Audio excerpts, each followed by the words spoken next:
All right, now lose it. Go crazy.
Hello and welcome out to this week's episode of the Gamers Council. I'm your host, WEBDAVE, along with my co-host, Hargeet Chani. Hargeet, how you doing, buddy? I'm doing well. Yeah, it's been another fun week. Let's get into the fun. It has been. And we do have two special guests with us tonight. I'm so excited for both of them. And we have, making his debut on the council, the one and only, the sauce master himself, the Septic Sauce, Gaz. Buddy, what's up? I'm good, man. Thank you so much, man. It's been a long time coming. That's what she said. Yeah, that's what she said. Indeed. Wait. So it's been a long time coming, man. I'm really glad to be here, chopping up with you guys, man. Some of the nicest peeps in the space. This should be an effortless conversation. Let's go. Xbox is dead. It's going to be a lot of fun. And the slander starts right away. That's all right. Oh, goodness. He's already been through the topic, so we're going to have some fun tonight. And, of course, we have the legend in the building, PTK BLAM. Buddy, how are you doing, sir? Thank you so much for joining us tonight. I'm good, man. Sorry about the eyesore, chat. We couldn't get the background to work. I don't know what the heck was going on with that situation, but I'm glad to be here either way. Shout out to you for inviting me, Dave. It's been a while since I've been on here. Shout out to Gaz, too. I know, Gaz, you was on a Shop podcast many moons ago. I think maybe a couple years ago. I don't know if you remember. Yeah, man, crazy. Good to be on the show with you as well. Obviously, Hargeet, shout out to you as well too. But I'm just glad to be here, man. I'm glad to be here. We got a lot of good topics, so I'm ready to go, Dave. Fantastic. Well, I'm going to send out the link here to make sure that everybody knows that we are live. So Hargeet, I'm going to let you kind of peruse through the topics and see where you want to start this show. Well, we probably should start with our good old super chats. Good choice. So Dave Reezy, $10. Greetings, Mr. Stroker and Hargeet, here to promote the Best Homies P-Lump and Gaz's theme song. Don't be too long. They plan to do karate in the garage. Watch My Little Pony. My Little Pony, My Little and eat Lucky Charms. There you go. Oh, and just so you know, I do have P-Lump's theme song. I don't know if P-Lumps is here yet, but I'll go ahead and play it for you. Are you ready? Here it is. P-Lump's theme song.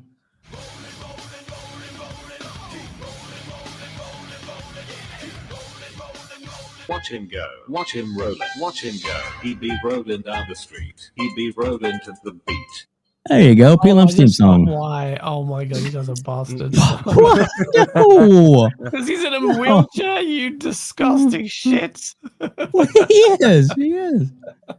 Love it, P-Lump. I'm like, why are they playing this? Why is the rolling? What's going on? Oh yeah. Now you know. Titus 20 $2. I'll catch the replay at work on OT. Hargeet, send me olives.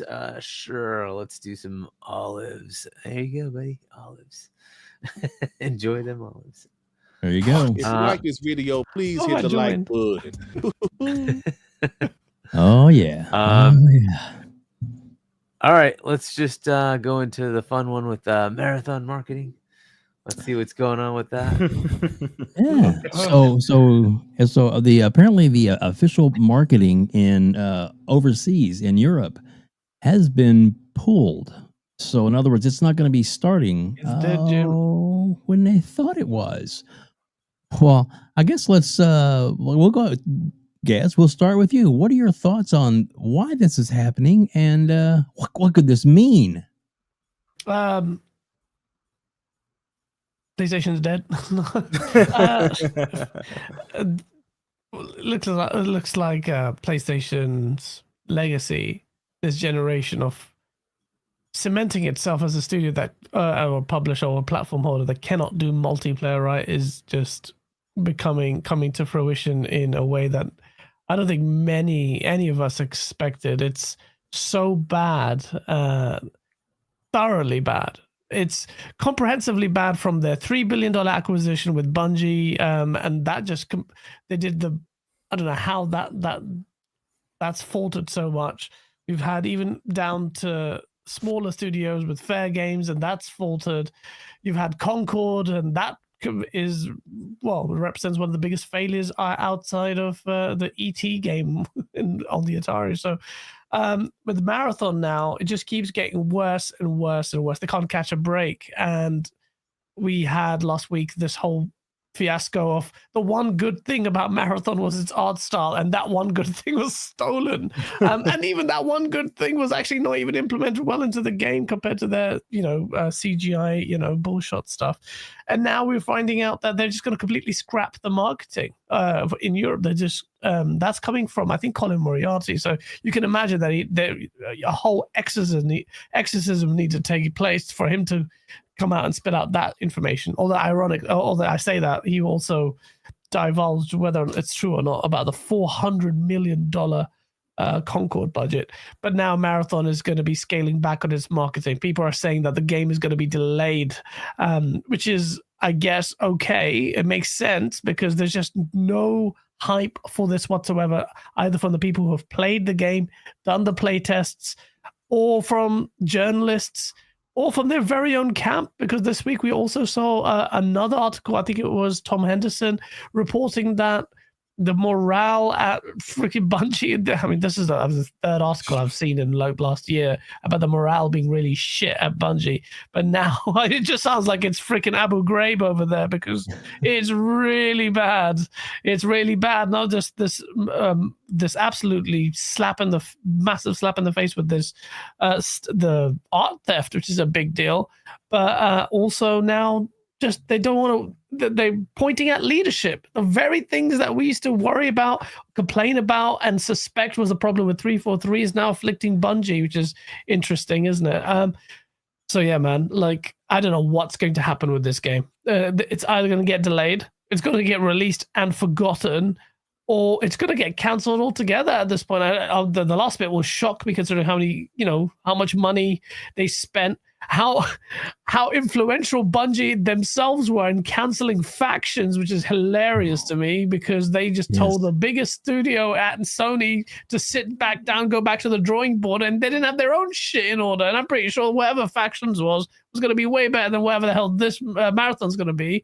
And I'm actually disappointed, because I was looking forward to this. Pony or no Pony, or Sony console or not, I was looking forward to Bungie. They gave me Oni, they gave me Halo. I thought, come on, there's got to be some talent there. And I'm sure the shooting will be decent. But my God, I was so surprised at how lacking in scope and, just something. This is the thing that they want to maintain their independence on. It's going to fail. There's no way. They're going to get assimilated into SIE, and that's it. You just spunked $3.8 billion. And then people still argue with me right now to this day, just saying that Bungie is not a failed acquisition. I'm like, all right, okay, safe. Well, there's nothing I can say to you at this point. It's a very long way of saying, right, Sony fucked up buying Bungie. It's a massive, massive. One of the biggest failures of this generation will be not only Sony's acquisition, but also, unless they pull out a miracle with some multiplayer game, I don't know which one that's going to be, it's going to be a black mark against Sony's ability to do multiplayer. That's it. They can't do it. I gave them the benefit of the doubt. I argued with people, and I was wrong to argue with people saying, well, I say I was wrong. I vouched for Sony and their ability and their first-party studios to do multiplayer right. Same. And they didn't do it. Yeah, I agree. You think, I mean, all right, look, so Jim had a big chip on his shoulder Jim Ryan, and I felt like he had something to prove because I mean he was already their golden boy, right, for all the wonderful things that he did with the sales in England and Europe, and then to be in this position, he thought, I mean, I get the gas games are definitely where they need to be to make some money, but to dedicate 12 different games, so greenlight 12 games that are none of them are proven, or it just seemed like they just threw way too much at the wall to see if it would stick. And I mean, what happened? It's failure after failure after failure. I mean, insane how much they're losing money and revenue.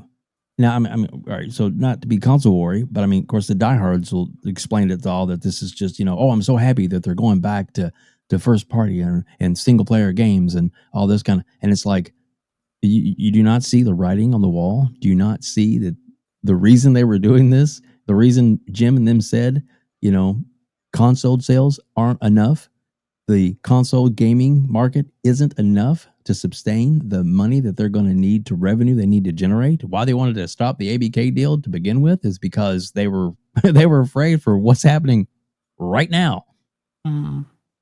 So, I mean, do you see a way out of this for them, or do you think it's just, that this is really going to be their Achilles heel that they're going to have to dig themselves out of?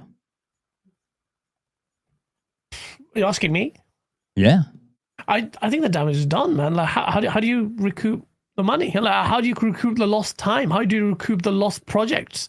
Like, you cancelled factions is not an inconsequential thing, man. And then that sets a signal that Sony and its first-party studios are one-trick ponies. But that's what it really did. If your prize studio cannot do multiplayer and has to recede back to single player, that's a massive slap in the face of your first-party studio's pride. How do you come it back? With what? Key people have left. They cancelled major projects. They assimilated at last year about 15% of their staff, let go of others, and they're going to do more. And you don't know it now, but that assimilation or exits and all of that is already happening now. So, and when Marathon releases, then it's done. So what they'll do is probably play. What would you do? Go Destiny 3, greenlight that. Destiny 2. Exactly. They'll do a soulless sequel, which is basically what I think Destiny 2 was, a sequel in inverted commas. I boycotted that game because of the absolute lazy development. I couldn't believe it. I was like, you can't call this a sequel, man. This is a reskin. That World of Warcraft expansion packs did so much more than what you're doing here. You literally have the same enemies, you just reskinned them. It's like, I can't believe this. Like, after giving us so many shitty expansions of Destiny 1, which I loved, Destiny 1, even though that was massively pared down from what Bungie had marketed Destiny 1 to be. Destiny 2 becoming a glorified expansion, they sold it, people bought it, and I was like, wow, that's ridiculous. Anyway, they didn't even put they didn't put dedicated servers for their PvP. I can't take this seriously. If so, the matchmaking and stupid getting shot around corners was like a standard thing in this game. It was horrendous. And now what they're going to do? They're going to go back to Destiny 3. I guarantee you. I mean, what would you do? That's the only way to make money. They've greenlit some other like fusion weird game that might get cancelled. So that Bungie we know is dead. That's the main thing. For me, the takeaway is the Bungie we knew, the Bungie we respected, the Bungie that had a legacy in this space, and that really, when you put that stamp on it, like, yeah, Bungie, it's gone. It's like, it's gone. No one cares. Unless it's Destiny 3 is the only thing that anyone will ever care about, because Destiny still has a legacy as an IP. So yeah, I agree. And yeah, it's rough. PTK. Yes, My sir. friend, what are your thoughts on all this wonderfulness that's happening? So just to expand on some of the things Gaz said, I agree with you 1,000%, Gaz. 1,000%, brother. This actually started much longer ago than people realize, and I've always made this argument, and I've actually been trying to make a video about this for 2 days, and I'm struggling. I got notes and everything. Still can't put it together for whatever reason. But this is what happens when you tell your fan base these type of games don't matter. And that's what they've been doing for 2 generations. This multiplayer stuff will have this. Call of Duty will take care of this. you know what I mean? The Destinies will take care of this. We don't have to focus on that. We can just give you the cinematic third-party experience. We're very good at that. We'll sell 30 million copies, and you guys will be good with that. We'll win Game of the Year awards, and that'll sustain us. And it has to be fair to PlayStation. But over time, things have changed. People want variety. People want different things. And when you try and turn a Titanic as big as that company is, you can't just turn on a dime. They decided 3 years ago that old strategy does not work. And then we didn't make that up, Dave. You just quoted, how many people came out and said it? Jim Ryan said it. Herman Hulst came out and said it. The other Japanese, the financial guy, I believe he's a CFO right now, he said it. Like, listen, the 30 million a month is cool, but we need sustainable sales. So we're going to just throw all of our logs into the fire, essentially, and it's failed. Listen, they bought Bungie in a direct reaction to Xbox buying ABK. You know how much money Bungie was or Call of Duty was making for PlayStation every year? Hundreds of $1 million every year, just from deals and skins and PlayStation exclusive deals and things like that. It was making a ton of money. So they purchased him without even looking at the books. The guy that owns Bungie was buying cars with the budget. He was. PlayStation didn't even look at the books. They said, cut the check. We don't need to see anything. Call of Duty's leaving. We need to buy something. we need to get something to replace it. Hurry up. I don't care about the books. We'll figure that out later. The guy's buying cars with the budget.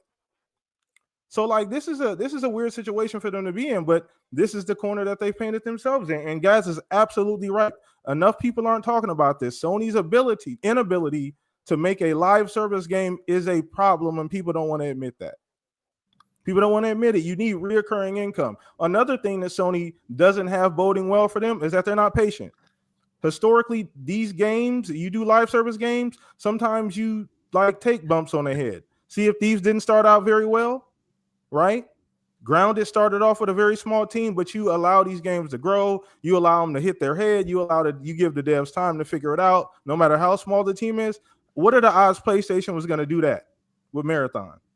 You think all the money they put in Marathon, they were going to allow it 6 months to kind of grow on people? Like, I don't know about that. I'm not taking those odds, Dave. I'm gonna be honest with you. I'm taking an under on that one.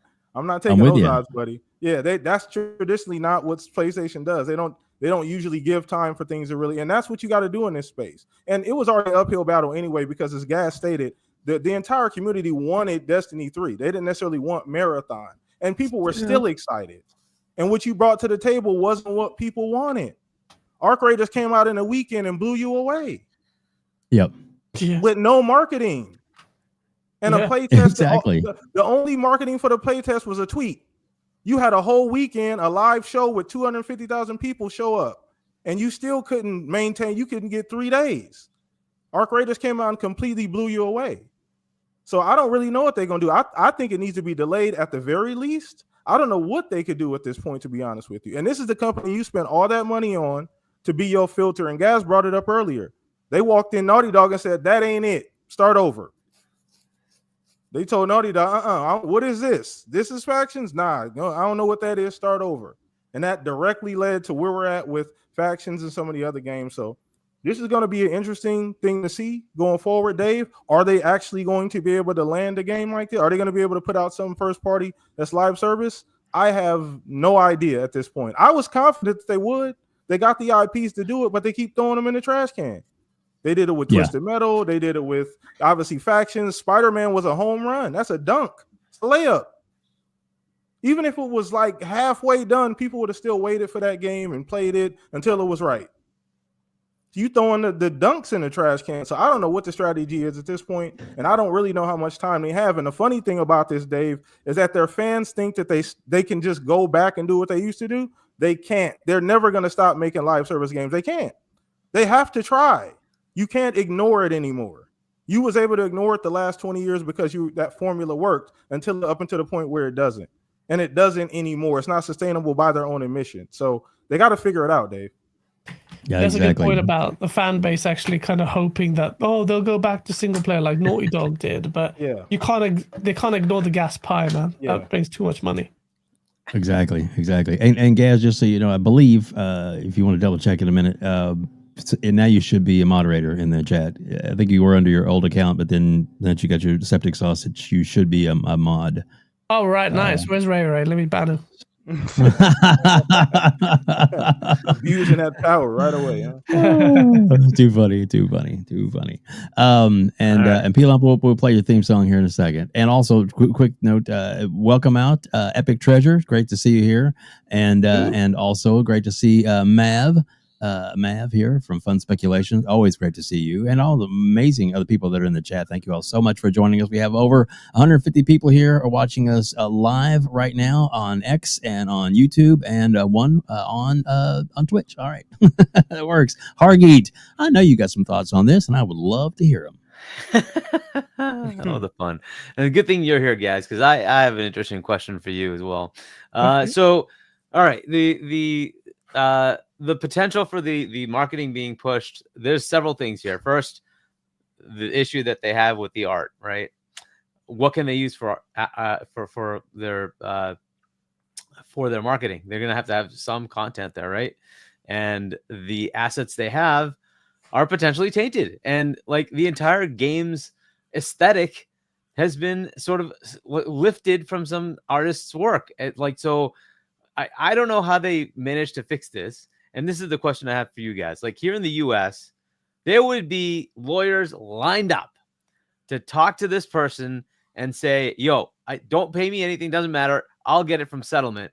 This is an easy 7-figure settlement. We're going to go after this stupid company and go get their, get you some money. Right. I don't know what that's like in the UK, right? You're a lawyer over there. What should this person's in the UK. The company obviously is here in the US, right? Bungie is here in the US. And then Sony is out in Japan. What does that look like from a litigation perspective for the UK citizen that's been ripped off here?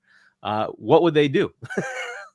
Well, the problem is, while it may look like it's an open and shut case, and I know that American lawyers are very litigation heavy. It's ingrained into the society. Actually, it's something we're taught in law school, the difference between the two jurisdictions and how litigation heavy we are.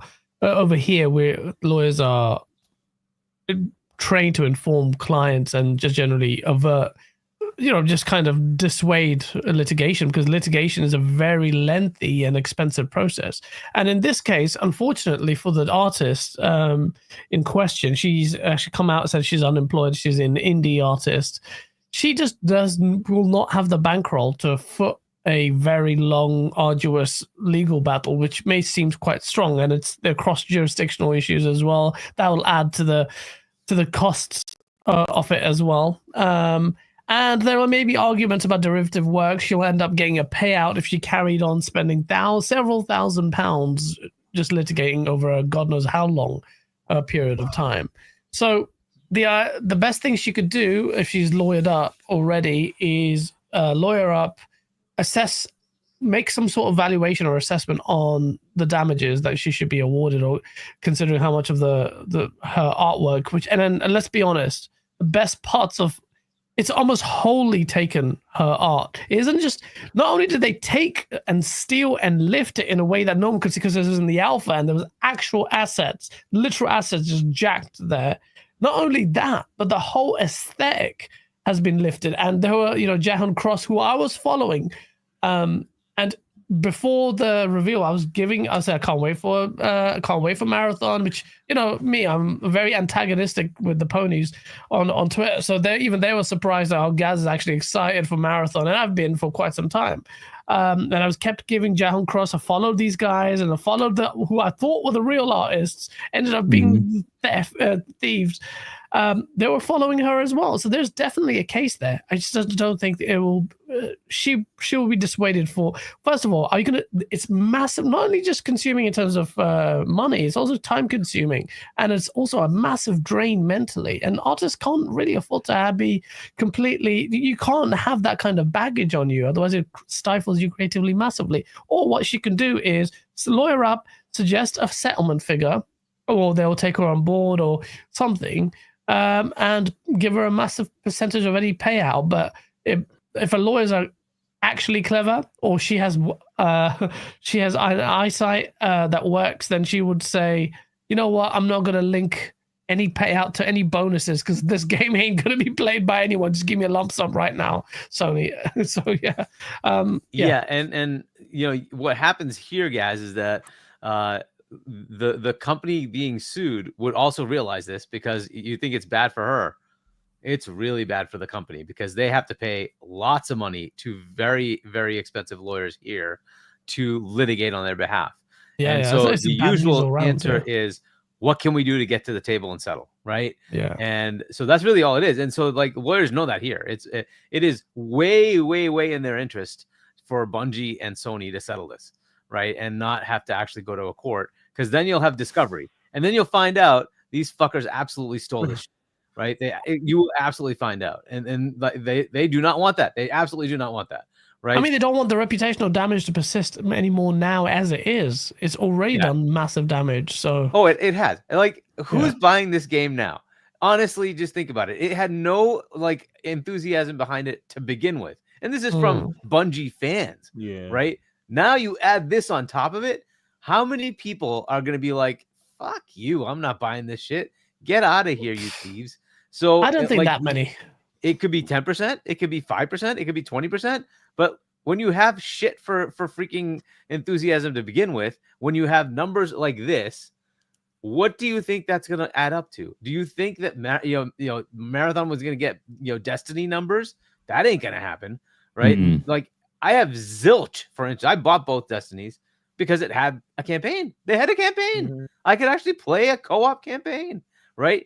That's not available with freaking Marathon. Like, I have no idea what they were thinking making that game, but whatever. They made this extraction shooter thing based on some potential market dynamics, and they failed miserably to entice their customer base at all.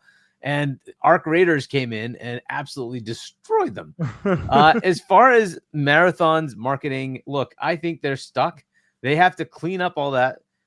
And can that be done before September? Hell no, it's not possible, right? That is going to take a year, maybe more, if you had to really clean that up. So their best chance is to just accept it and say, yep, we basically need to give this person something to make it work, that we keep what we got.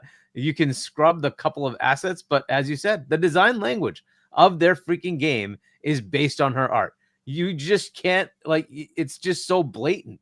So it's like, well, okay, what are you really going to do? So they'd have to get something from her, if she's stupid, in writing saying, I give up my rights to my IP, right? That would be the only way that this could go forward in September. do that. Yeah. Look, there are people stupid enough to do that, but I would highly recommend to this person, do not do that. No, she was actually really clever. You know what she did? She bided her time. She bided her time, and then she struck. I'm like, oh, I think you've been okay. I'm not going to say anything. Let's just keep going. Keep going. Alpha comes out. All right, now I've even got logs of the actual art you've stolen. Boom. Just before the game's about to release. So bad. Look. Yeah. So I don't think Marathon has a very good trajectory. Up to now, it looks like it's going to follow what Concord did, and that's not great for Bungie. I don't know what happens with Destiny, to be honest. I think a lot of people have fallen off of that game as well. There's still a good sizable number of people there, but the content that's coming, are people excited for that? I don't know, right? So we will see what they do to keep that going. Then we have the fun of their splinter group. Team LFG creating gummy bears. Like, what the heck are these guys doing? They canceled Factions, Twisted Metal. They canceled Spider-Man Multiverses. Like, and for that we get, well, yeah, Fair Games. That's another whole fun. But anyway, Gaza's tweet too. But then they green light gummy bears. Like, are you serious? Like, what the heck are they thinking? Hargeet, Concord was supposed to be Star Wars, man. Remember that? Oh yeah, I have that was Star right Wars here. Level for them. Yes, it's the most important IP outside of not God of War or like Last of Us or no. Horizon apparently is it's their most important IP. Okay, sure, Herman. No bias. The fact that you came from the studio that made Horizon, but yeah, whatever. This is supposed to be their Star Wars level thing with Concord, and that worked out really, really well. I have no idea what they're thinking over there. Like the team that was there that used to at least run the show understood gaming, right? And they knew what things to go after. Like that entire team is gone. I like what they do these days is just so crazy. I don't understand how they expect this to continue. Now, look, there's still several studios that are maybe good enough, right? And the problem I had with this whole, Jim Ryan shift is he told those same studios to go make their games live, which meant they changed their mindset of how they're doing things. And this has very rarely worked. And then they have to figure out, okay, we're gonna can those games. We're gonna start firing people. Well, you know what? Firing people from anywhere. It doesn't matter if they were working on a thing that you may not have worked. That's that company losing people. So just from an emotional perspective, the development team are like, whoa, you're reducing my team. What's going on? I need to maybe go look for another job. And that breaks that, core group of people that made those cool games. And that's what ends up happening, right? They just move on. And, you can just see BioWare. Oh my God. Have they made a game that's been at the level of like the first few when they were first starting and you had like Jade Empire and KOTOR and Mass Effect? And, like, what have they done since then, right? They had Dragon Age. The original games are good. And like now you have Dragon Age with Veilguard. How'd that go? Like, meh. Are people like really enthusiastic about Mass Effect next? I don't know. I'm still afraid it's gonna suck. I just don't know. They're not the same team. So this is always what we run into. And like they've done that to all their core studios. Every one of them has been impacted by this. And you're like, is that team still there? Is the I want to make a game like enthusiasm still there? And you break that, it starts to show, and their games become just whatever. This is kind of like a half effort, sequel or something like that, right? That you can just tell that they're just not like putting that like extra effort to make it like I want this to be the best thing ever. It starts to show, and it's sad, but that's where they are. And like that was my fear the whole time. If you tell those studios that make single player content, make it multiplayer, that's not normal. It almost never works. Sea of Thieves, particularly, you just mentioned that one, is one of the rare instances, pun intended, that worked, right? Where they had a primarily we make single player content. Maybe there's some like co-op stuff, but mostly single player content. We're going to try to stretch ourselves. But Hargeet, that took like 18 months to work. Yeah, exactly. And Microsoft, to their credit, gave them the time. But the thing is, the core concept they had was compelling enough that it got a lot of streaming, right? A lot of streamers started playing it. It started taking off, right? It was also the first game, AAA, whatever level, whatever you want to call it, that went into Game Pass day and date, right? And it allowed it to survive. It said, hey, you know what? Give it a chance. What the heck? Yeah, if you have a Game Pass sub, try it. And then it just took off. And it was unique too. We didn't really have any pirate players. Yeah, exactly. Right. And so a lot of and when it started, it was bare bones, really bare bones. It is way different now, but like it was bare bones. But again, it just sort of took off. It was there in Game Pass. The Game Pass effect happened. People bought it on Steam, bought it on whatever, right? And it just kept growing and growing. And then they just made it better and better, right? So Xbox noticed, hey, well, let's give it the life it needs. They went ahead and invested in it. And like to your point, will Sony do that? I don't know that they will do that. They like people think that Marathon could not be canceled. And I'm like, dude, they canceled Factions. They went to their top studio and told them your completed multiplayer game can F off. We're going to cancel it. They did that. Dude, you think they won't cancel? They shut this game down. They spent God knows how many hundreds of millions. Pulled it all back. They shut it down in a week. Like, you think they won't shut it down? They've done it before. They shut down so many multiplayer projects. We don't even know all of them, right? Because we only hear the rumors. They've shut down studios. Fair Games. Does anybody think that thing's coming out? my expectation is in the next few months that studio is gone. That game is done. They play tested it. Nobody liked it. Like what are they going to do with it? Like J-Rock said, which was very funny, but way back when Bungie was acquired and Bungie was having a little bit of turmoil, he said, well, who saves the savior? Because Bungie was supposed to be their savior. Well, that didn't happen. That did not happen. Bungie absolutely demolished PlayStation's entire live service, whatever aspirations they had. Their only luck shot was the game they already had from PS4, which was Helldivers. They went ahead and greenlit the sequel to it, and Arrowhead already knew what they were doing. They made it even better, and that game has succeeded. That's it. That's the only one we know, right? Like, that's it. They can consider MLB The Show a live game. That's been going on for year and year and year. It's been going on for a long time, right? They consider that a live game. Fair enough, right? And that seems to be working, but that's been there for a while. But that's it, right? Everything else they've tried under the Jim Ryan era has been an absolute disaster. The acquisitions he's made, how have they panned out? Like, Nixus is probably the best one they got. They have Housemarque that Jim Ryan put together, but is that going to be compelling enough?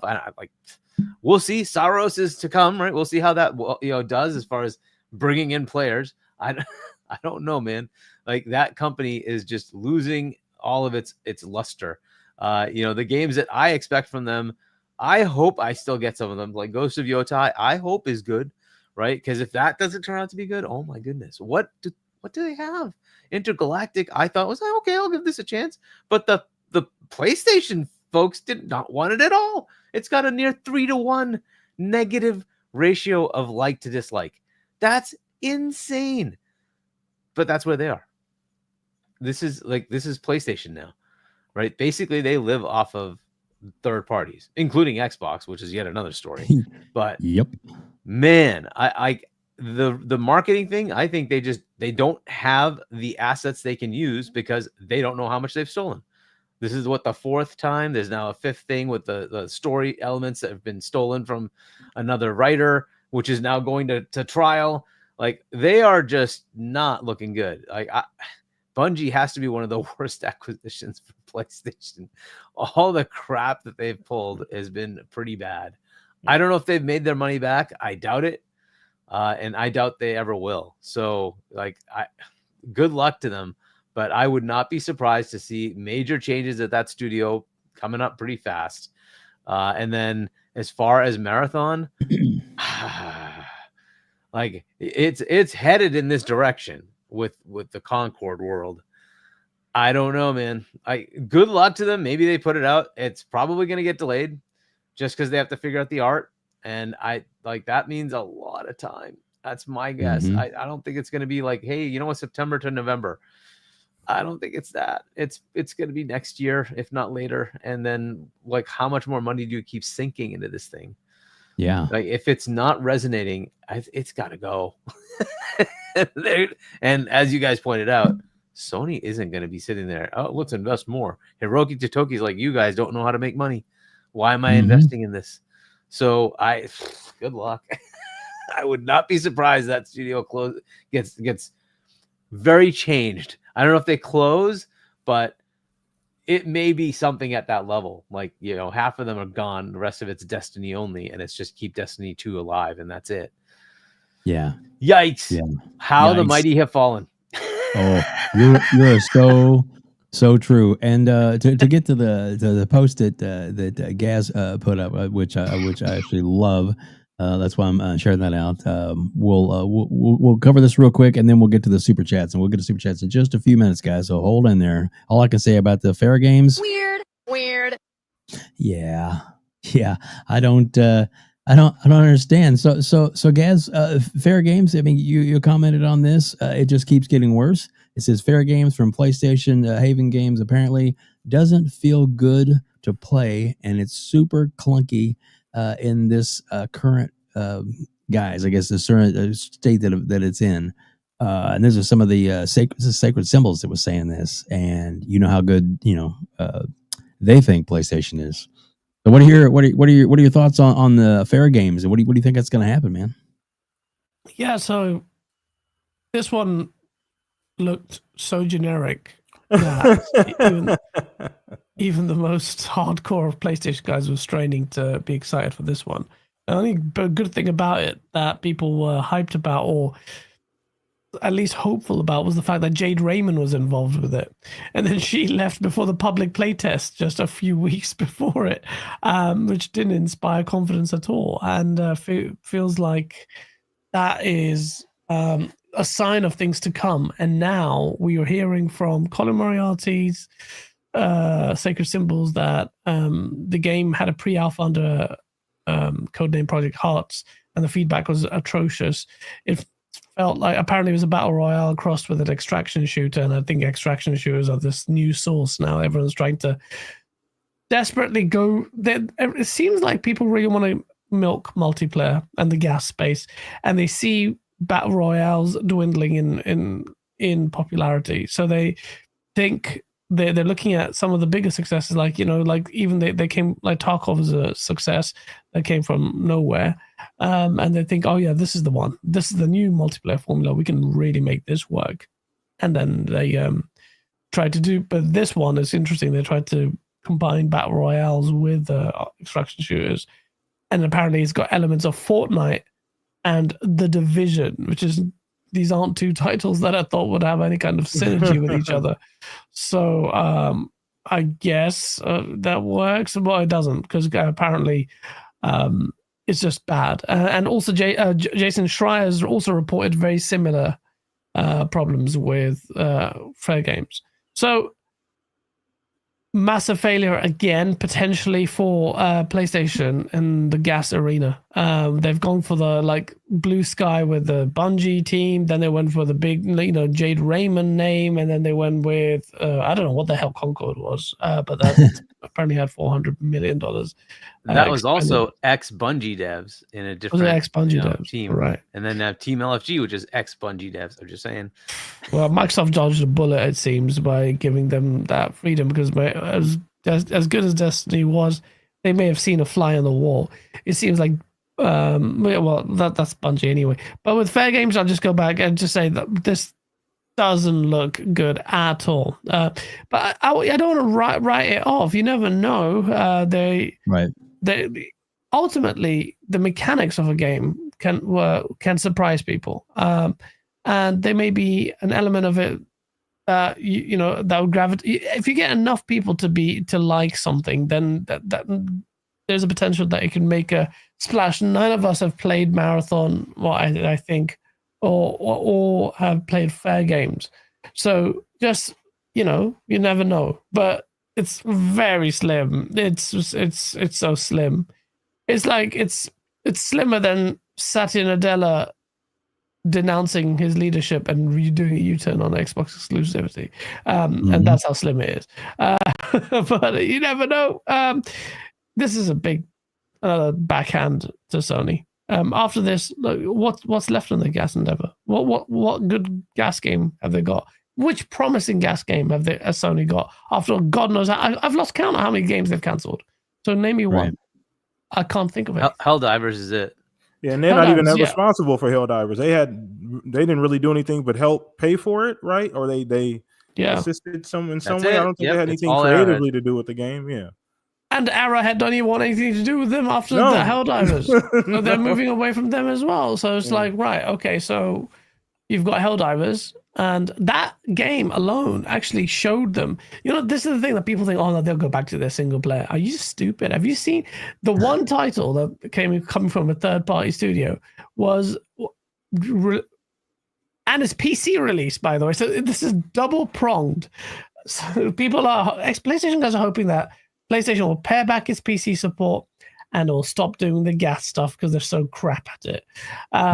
But Helldivers is a remarkable example of a game that's destroyed PlayStation's records, broke their records as the best-selling game. And it's best-selling game because PC, by and large, supported it. So there's that PC support, like, okay, we need to really do PC well. And then secondly, it's a gas game, and it's like it put their Game of the Year contender to shame, Astrobot. So it's like we can't resign ourselves to the same single player thing with big budgets to produce stuff like we did with The Last of Us or Spider-Man 2 with God knows how many million. So they're stuck between a rock and a hard place. Either resign yourself to being a one-trick pony and just get lost behind by other much more capable people who are doing gas games, or do nothing. So Sony is committed. Sony has to find a way to make it work. And I'm sure if Sony keeps persevering, they'll find something.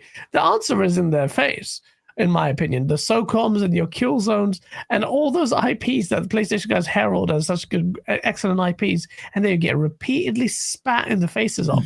And then you've got Shuei Yoshida going up on doing these shows and saying, no one really cares about SOCOM or all these games. And well, you cancel Twisted Metal, you don't give a shit about your legacy. So this is the thing that, PlayStation guys are so hung up about in the console war space about what Xbox is doing. They've actually not kept an eye out on what the hell's happening on PlayStation. But the house of PlayStation, as they know it, is burning.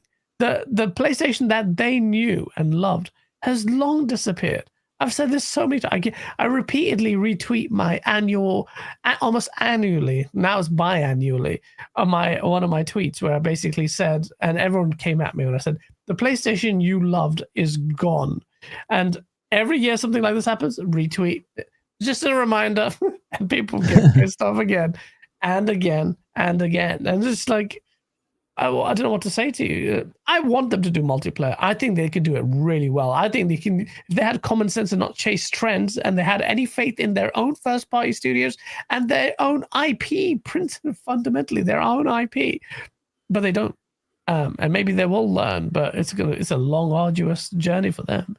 And comparatively, Microsoft, when it comes to doing single-player games, is faring better than freaking Sony is faring in multiplayer games.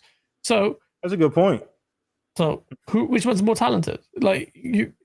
I've always said multiplayer is harder to do. I said that for like 2 generations. I was like, you think it's so easy? They're like, oh, gas, just put some little loot boxes in. There's some shitty little mechanics. Nah, man. And Sony's found out the hard way.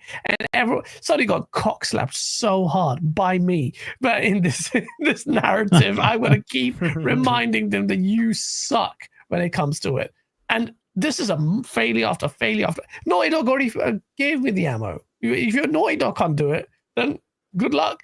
But now every studio, you reactively bought Bungie because you were so scared of Call of Duty. Now we know why Jim Ryan was really gagging to cancel that deal, because they just didn't have anything. And now everything is there. This is right in front of you. They suck. They suck at multiplayer. Just don't have enough detail. It's just completely collapsed the idea of play. When we used to always rant about their good quality assurances. David Jaffe says they send teams out there to make these games. Yep. Where is it? Where's it happening? Where is it? Yep. Done. It's finished. Unless it's not that team anymore, right? Because I think it was Shuei Yoshida, right? He saw one. I think maybe it was God of War, and said, "This is shit. Go do it again." Right? Like, no, you're not going to just put this out because it doesn't meet my level, right? And like that team's gone. That team that did all that's gone. They're not there anymore. The next fun part is, like you say, hey, they have SOCOM. Okay, which team goes and does it? And then would Hiroki Totoki sit there and go, we have to invest how much money? You want half $500 million to make a game? And what happened with this one? And what happened? Because I don't think he's a gamer, right? I don't think Hiroki's a gamer. No, he's a right? bean counter for sure. Exactly. And so he's going to sit there and say, you want this much investment, and what is my guarantee for return? Because so far I've invested like $4, $5, $6, $7, $8 billion in buying studios, buying Bungie, like and like I got what out of it? What did I get out of that? Right. So I think they're going to be very gun shy on any of these. I don't think they're going to get the level of investment they got. Right. They're investing, and they're very clearly telling you they're investing in movies. They're investing in TV. They're investing in anime. They're investing in manga. They're not investing in games. They have not said that. They're not investing in games. They're investing in content, and it's everything but games. Just to keep that in mind. So the potential for an extravagant expense to go make a SOCOM, because that's not going to be like, here's $10 million. It's going to be, it's going to have to be the Sony level, which, by the way, was always a problem. You should never have done, like, grounded is the right path to do. How much does that cost Microsoft? It's piddly wings. It doesn't matter. If it failed, it didn't matter, right? Because it was noise, right? That's Mhm. why you allow those kind of things to happen. Instead, they've invested hundreds of millions of dollars. And you're like, dude, if you want to try this, you got to get a hook that works. Don't invest tons of money and make it cinematic. That's a bad idea. Just get a game hook that works. Then you can add more to it, right? If the game works like Arrowhead, right? It works. Cool. The next one can be a step up. Perfect, right? Because you already have a hook. They have done the absolute worst job. Hargeet, that only works when you're in tune with what's going on. But when you're 2 generations behind from a multiplayer standpoint, you're not in tune with what's going on. Yeah, it's a pain. Like you can't. And they I can't don't go, have Big Daddy Microsoft to back them up. Yeah, right. They No. can't. Oh, I want to spend 70 billies on going and buying Call of Duty. Sure. Yeah, you can't do that. Can't do that. So. Go ahead, BTK. Go ahead. Oh no, it's just I agree, Gaz 100%, Hargeet 100%. This is this is almost going to be impossible for them to do. Like they are running up a hill with a parachute on their back when it comes to this multiplayer stuff, and people don't want to admit it. They're going to have to figure this out. I know you guys just want them to go back to doing the single player stuff. It is not going to happen. They're going to do that too, but it's probably going to be a bit more specific, few and far in between. They're going to lean heavily on the third parties, as we already seen the last 2 or 3 years. But they have to lean into this live service stuff. And the problem with Sony is that you told your fan base these games don't matter. So when you wean your fan base on just single player games, how are you supposed to all of a sudden come out and say, well, we're just going to put 10 live service games out by 2026? How do you think they're going to receive that? They're not going to be very receptive of that. And then you can't even pull it off, Hargeet. You can't even pull it off. 6 months later, you come out and say, wait a minute, did we say 10? No. We meant 6. We meant 6. We didn't really mean 10. We meant 6. Sorry about that. Exactly. I think that was a mistype. We didn't mean to say that. We meant 6. And then you ain't even been able to do 6. You haven't even had one single successful live service game. And I don't even include Helldivers 2 because they just essentially, I don't know what they did. I don't even think they had any influence creatively in that game. Nope. I don't think they had anything to do with the development of that game. That was already an idea that Arrowhead had, and they just essentially built off what they made in the first game. But that's been your only success. And like Gaz said, I forgot Gaz that now Arrowhead's come out and said we're completely independent now, right?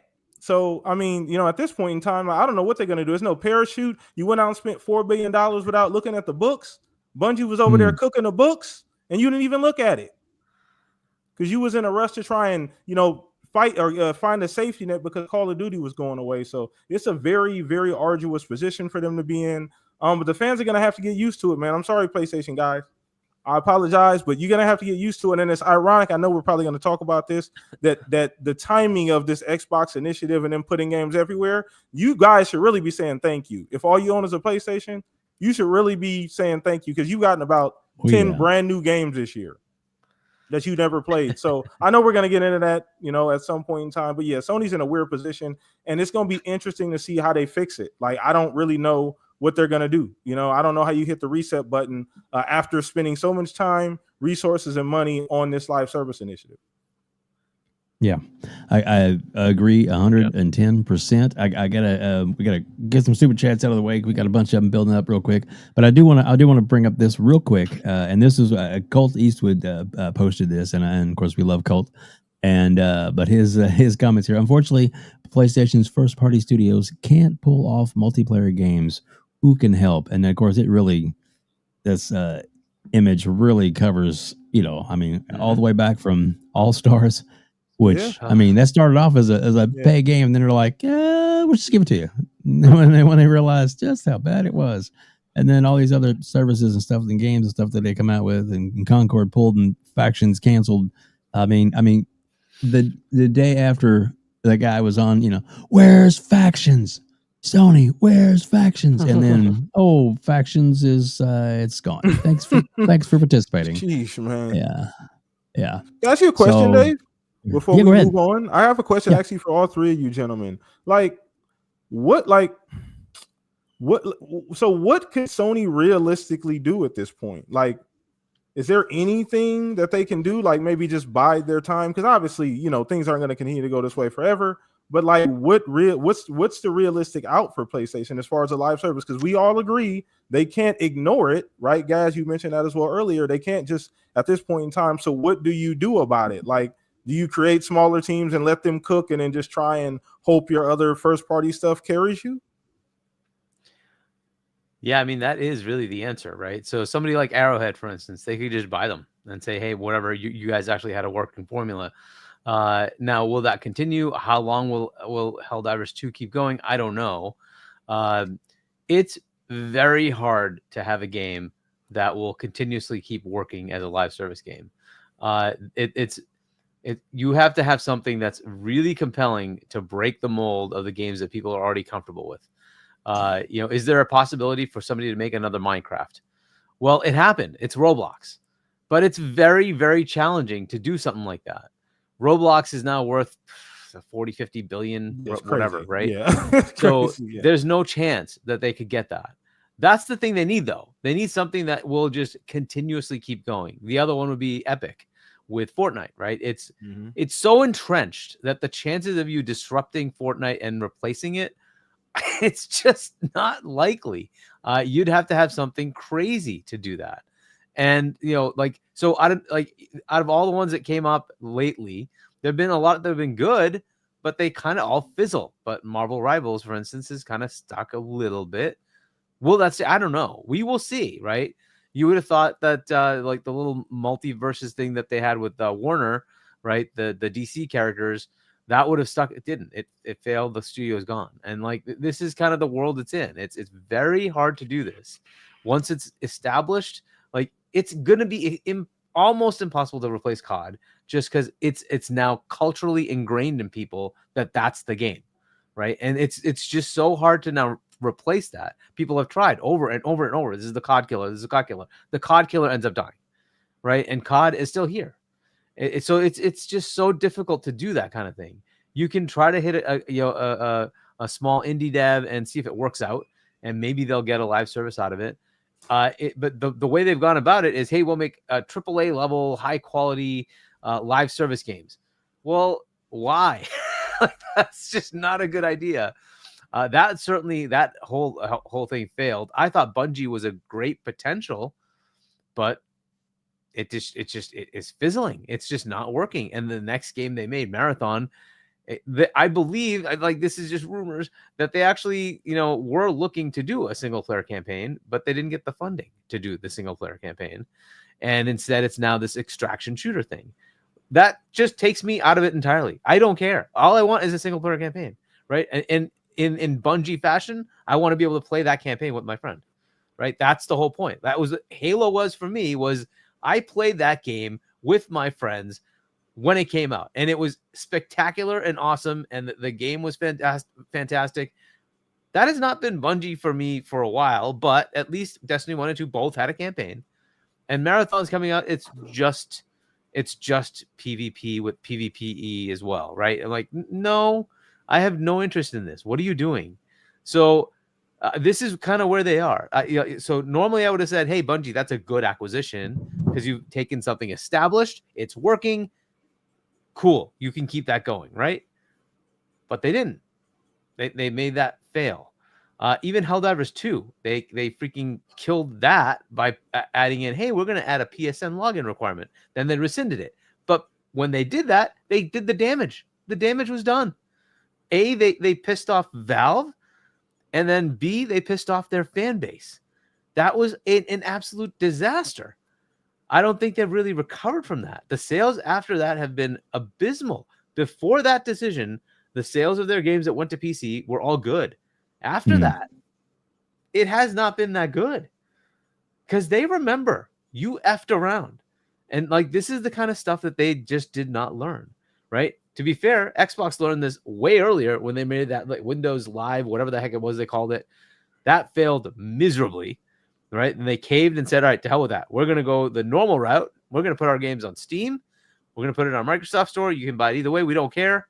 Have fun, right? And that's the right way to go. But, PlayStation is learning. But as far as them having a live game, it's tough for me to see that they would actually invest in anything at this point, because the returns have been absolute trash. So I think Hiroki's going to remember this every time. He's like, how much more do you want? No, I don't think so. I want to return first. Make money for me first, right? I think that's just going to be the way it is, right? You know, the finance people on both sides, Xbox and PlayStation, the finance people have walked in and they're like, yo, what are you doing with all this? Right. And that's where you see the difference in direction, right? And I got to say, even though you might not like it as a console warrior, what Microsoft's been doing is working. It's working. Yeah. Their Yeah. games are much more prolific and they're all over the place. They're making money. It's working. So besides console sales, which I guess a slight uptick over the last month with console sales, but I don't know if that's going to continue. We'll see. But yeah, it's an interesting time. So I don't know that they have a simple answer. I really hope that they can shore up those big studios that were making those awesome games and make sure they can continue to make the awesome games. But the problem has always been, how do you fund it? Because they keep making them more and more expensive. And that was the whole reason you have to have the live, which is why you're pointing out, hey, they have to keep doing that. How do they fix it? I don't know. This is not an easy thing to do. It's not an easy thing to do. You don't always just luck out and make a Sea of Thieves. You also have, what was it, Bleeding Edge, right? Yeah, small game, but absolute failure, right? By the way, you can still play that. You can't play this, but yeah, true. So Gaz, what are your thoughts on that? I have no thoughts. I'm a broken man anymore. I'm a broken man. Fair enough. All right, well, Hargeet, let's get to these super chats, and then we can move on. All right. There's a lot of them. BT Maverick, $5. Thank you, Hargeet and crew, for getting the Xbox showcase together. If you guys need any help, volunteer work, let me know. I'll be in Saturday evening. See you there. Yeah, Nice. we're good for now. But yeah, absolutely. We'll see you there. All right. And then P-Lump, y'all know why I'm here. Play my theme song. They not like us. Xbox butter. Xbox is untouchable and unstoppable. Believe it. That's my Xbox way. All right, let's play his theme song. Here we go. Oh, who's people here? Watch him go. Watch him rolling. Watch him go. He be rolling down the street. He be rolling to the beat. There you go. P-Lump, hope you enjoy your theme song. There we go. Oops. Yeah, there we go. Got him back. Yeah. It's all right. It happens. On to the next. All right. And then P-Lump, $2. How'd y'all have this POS on the show before me? Oh, well, it's my show. That's why I'm here. Sorry. Yeah, I have to be here because it's my show. Shout out to the homie P-Lump. He's always had my back. Got with a knife sticking out of it. Oh goodness. What? All right. JD Gamer, $10. PlayStation bought Bungie for a PS Plus subscriptions without COD. Those could have been in jeopardy. Yep, that's right. We, as in the people here, think only of ourselves as gamers, but we represent only 15% of the other 85 don't think like us. Yeah, that's true. But as far as what they put out there, it would have to resonate, and so far it hasn't, right? So we will see. We will see what happens with Bungie. JD Gamer, $5. Xbox now has the ability to outproduce on a near pure quality level than both other platforms combined. More games at great quality. And then he continues, think Game Pass, quick resume, auto HDR, FPS boost, and soon Steam and possibly auto SR2 and other next-gen features. Simplicity of a console, more flexibility like a PC. Xbox PC might be the future. Yeah, I mean, look, this is stuff I've been touting. I know, like, Gaz, you never like to hear it, but, like, the whole Windows and Xbox thing, Xbox is Windows, and this is exactly where they're going. Now you hear it directly, right? Now you're hearing it directly. It's not me saying it. You hear it directly. They are merging the two worlds. Face. And the next console is going to be more PC. It's going to have Steam, and the whole thing is over. The locked ecosystem thing is done. I don't even know that PlayStation and Nintendo are going to be allowed to say you can only have your stores on those consoles.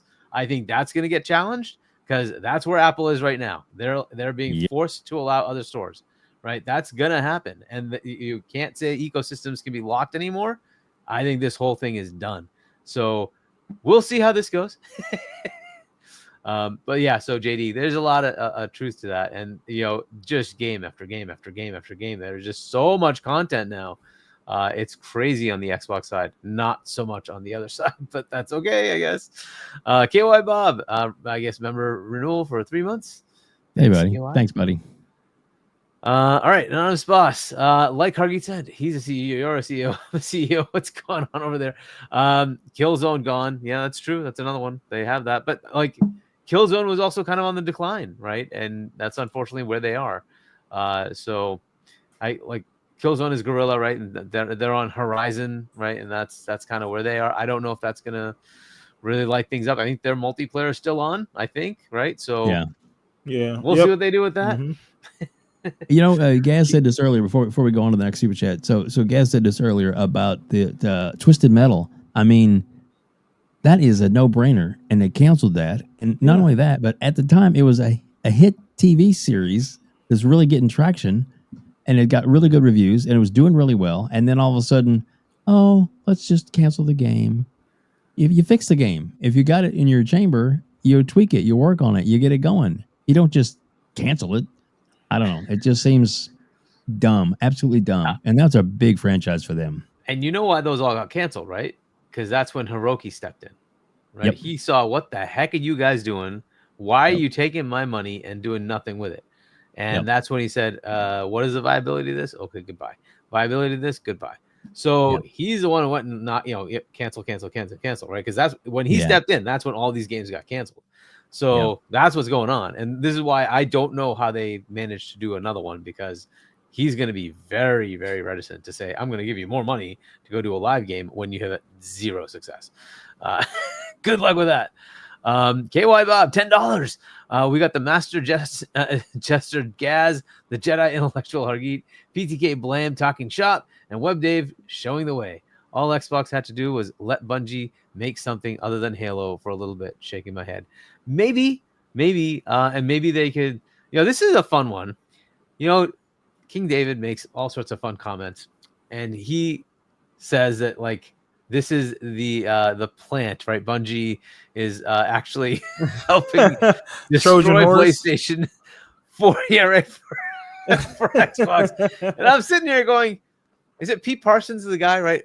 He's a Microsoft dude that went into Bungie to help them, and then Bungie, and just through changes, he became the head of Bungie. And like, could they have done it worse? Like, how could Bungie have made a worse situation? And I'm like, what if he's right?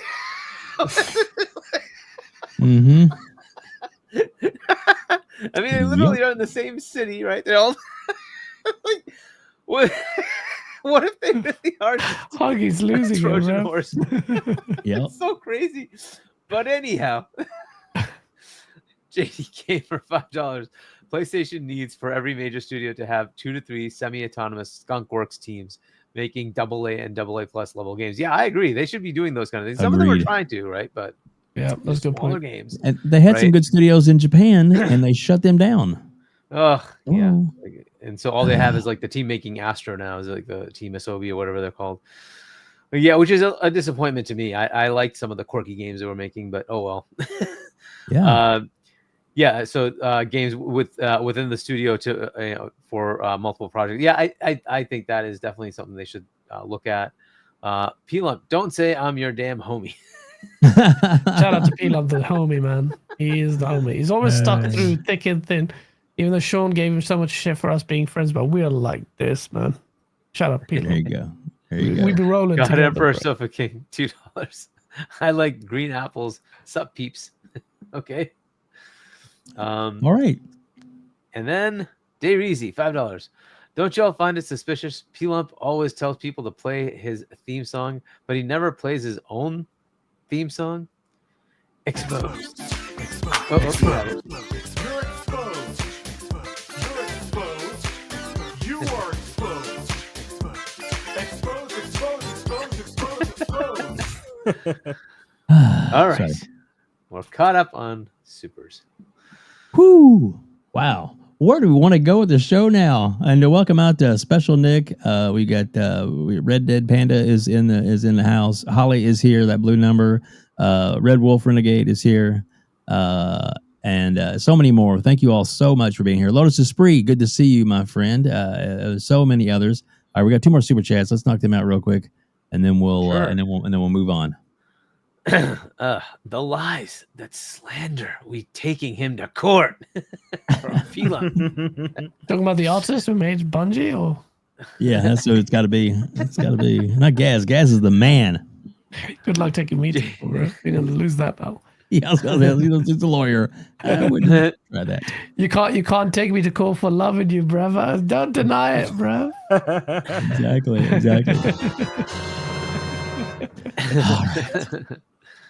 JD Game for $10. PlayStation is now the popular gaming brand, but people are fickle and popularity fades. Why would you buy a PS next gen if PS makes the least games and has the worst subservice and worst hardware? Phil did his thing. Yeah, and I think adding in the ability to play Steam games is going to nullify PlayStation. But we will see if people are savvy enough to realize that, dude, I can play all your PlayStation games over here too. So why do I need your box? And I get Game Pass. Go away. Mm-hmm. Boy, that'd be crazy. This is about delivering great exclusive games for you that ship on platforms where Game Pass exists. That didn't age well, but Yeah. No, it didn't. And 4 Hargeet, games. where are we going? Only 4 games. Exactly, only 4. 15, So anyway. let's knock this one out. The FTC is finally caved and it's done. Let's do that one. Yeah, let's go. You know what? The best thing about the FTC dying is that I don't have to listen to frauds like Florian Mueller talk absolute bollocks and convince everyone that he knows what he's doing and it was anything more than a plant by Microsoft like he was for all the other companies.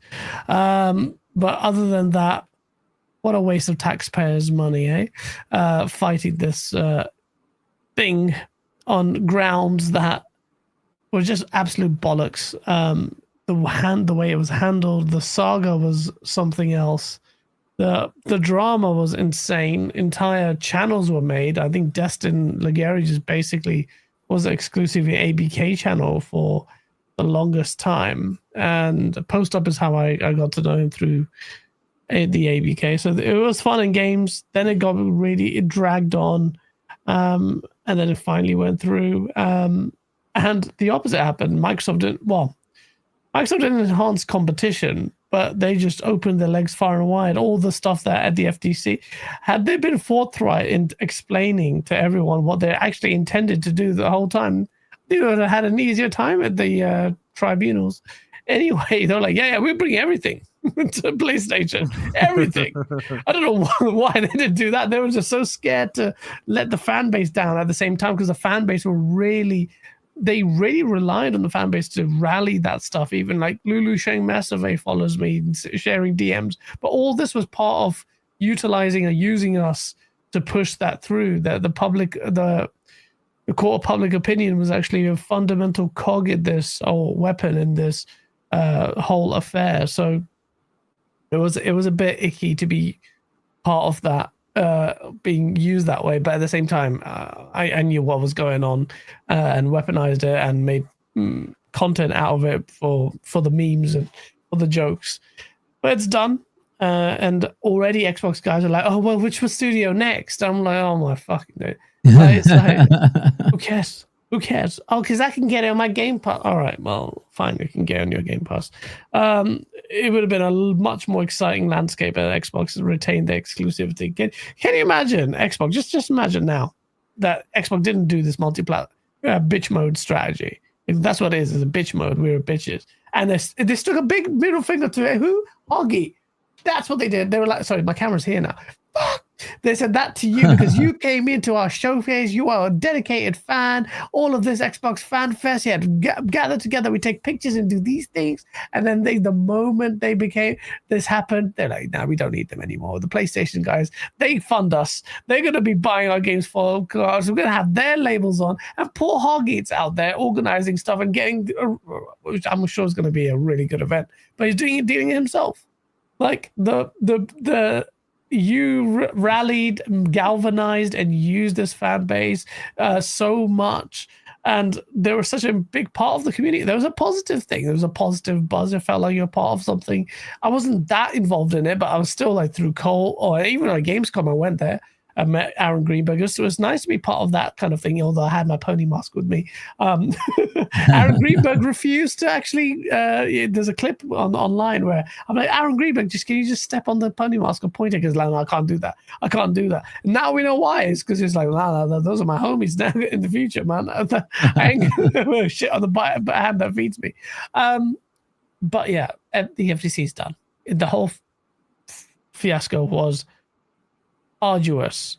2 years of talking about this incessantly was ridiculous on podcast after podcast on different angles, this and that, and it was just like blah, and it happened. And I see a lot of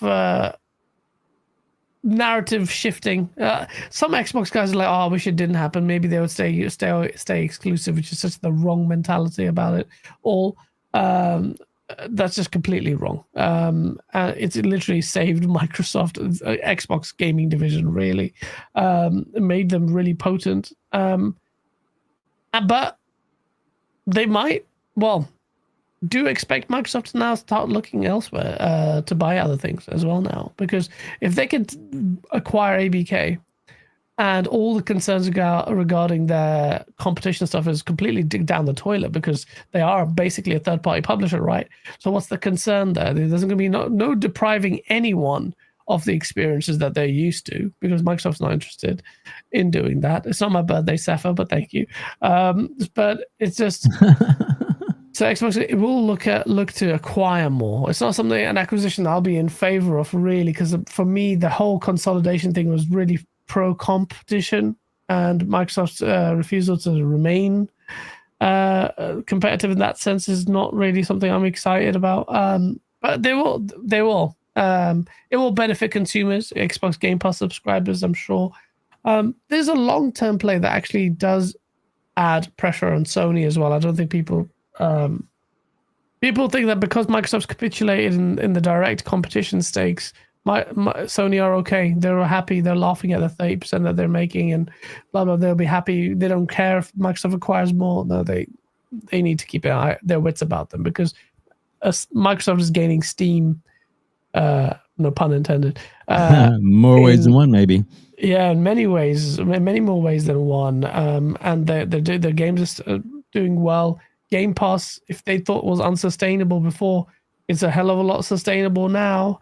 And that's a market disrupting service that Sony cannot see have its life extended if they think that there was a half-life to that thing. And that's what ironically, PlayStation is contributing towards the extension or infallibility of Game Pass. So it's a crazy situation. The ABK was a landmark decision. Has had massive impact on the entirety of the industry. Microsoft, for better or worse, they fought a very bitter battle and they came up trumps. And I said that they would. I said, I've never seen big business curtailed in this way. It was a matter of time. And it did. It happened. And soon they'll buy something else. And we won't go through the same shit again because no one cares anymore. Pretty much. I think you're right on that for sure. It's they've definitely put the obstacles out of their way, and especially with them leaning heavy on the multi-plat, putting things on PlayStation where people were like, they're going to keep things off this and keep things. Now they've proven that they'll do it, so that almost takes the argument out from underneath of all that. So in the long run, Microsoft, even though you maybe make a few fans pissed off, in the long run, they're doing what's the right thing to grow their business because that's what it's all about. It's growing the business. Yep. And bottom line, I love the company. I love their ecosystem. I love Game Pass. It's the best value for me, and not necessarily for everybody. Or I'm not going to say it's the best value in gaming, but for me, it is. It works for me. So, and that's really, when it comes down to it, that's really all I worry about. It's all about me. It's just kidding. But So PTK, what are your thoughts on this? It's finally done. It's done. Finally in the toilet. My damn thoughts. First and foremost, good Lord, the saga is over. Like Gaz said, first and foremost, it's a waste of time to begin with. We know there was one objective opposition to this entire deal, and that guy just got kicked out of his own company not too long ago.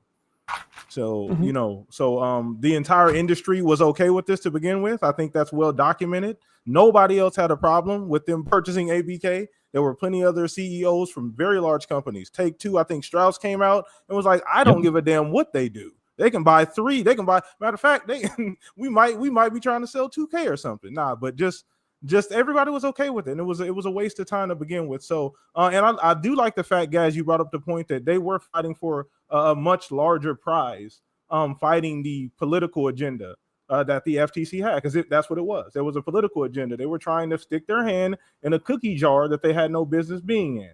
And that's a very arduous fight, like you said. I don't really know, guys, if there's any other company that has the resources or time to sustain that kind of litigation against the FTC. Do you think anybody else could have been able to last that long and make that kind of a case to win that kind of a case?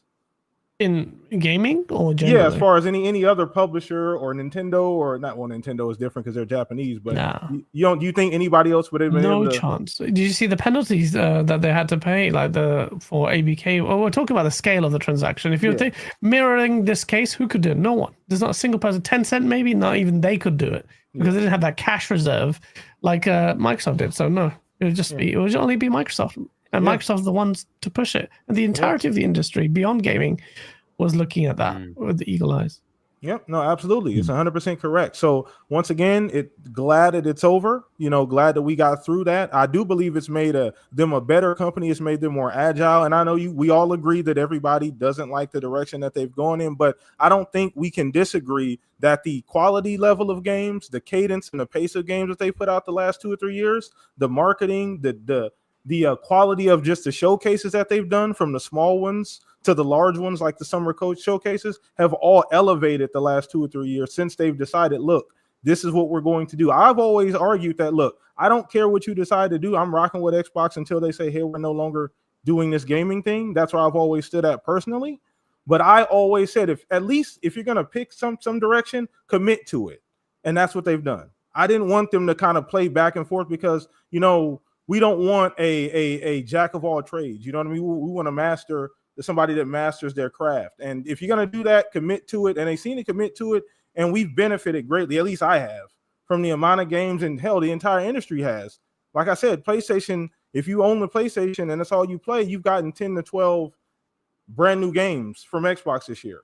So, the entire industry has benefited from them taking this initiative, although they haven't necessarily made a lot of fans in their own fan base because there's some legacy issues there. Obviously, people, Gas has a difference of opinion as well as, maybe the other route would have worked as well, too, and you still would have been able to put up that kind of fight. But Gas, I always argue, too, that every company has to run its own race, right?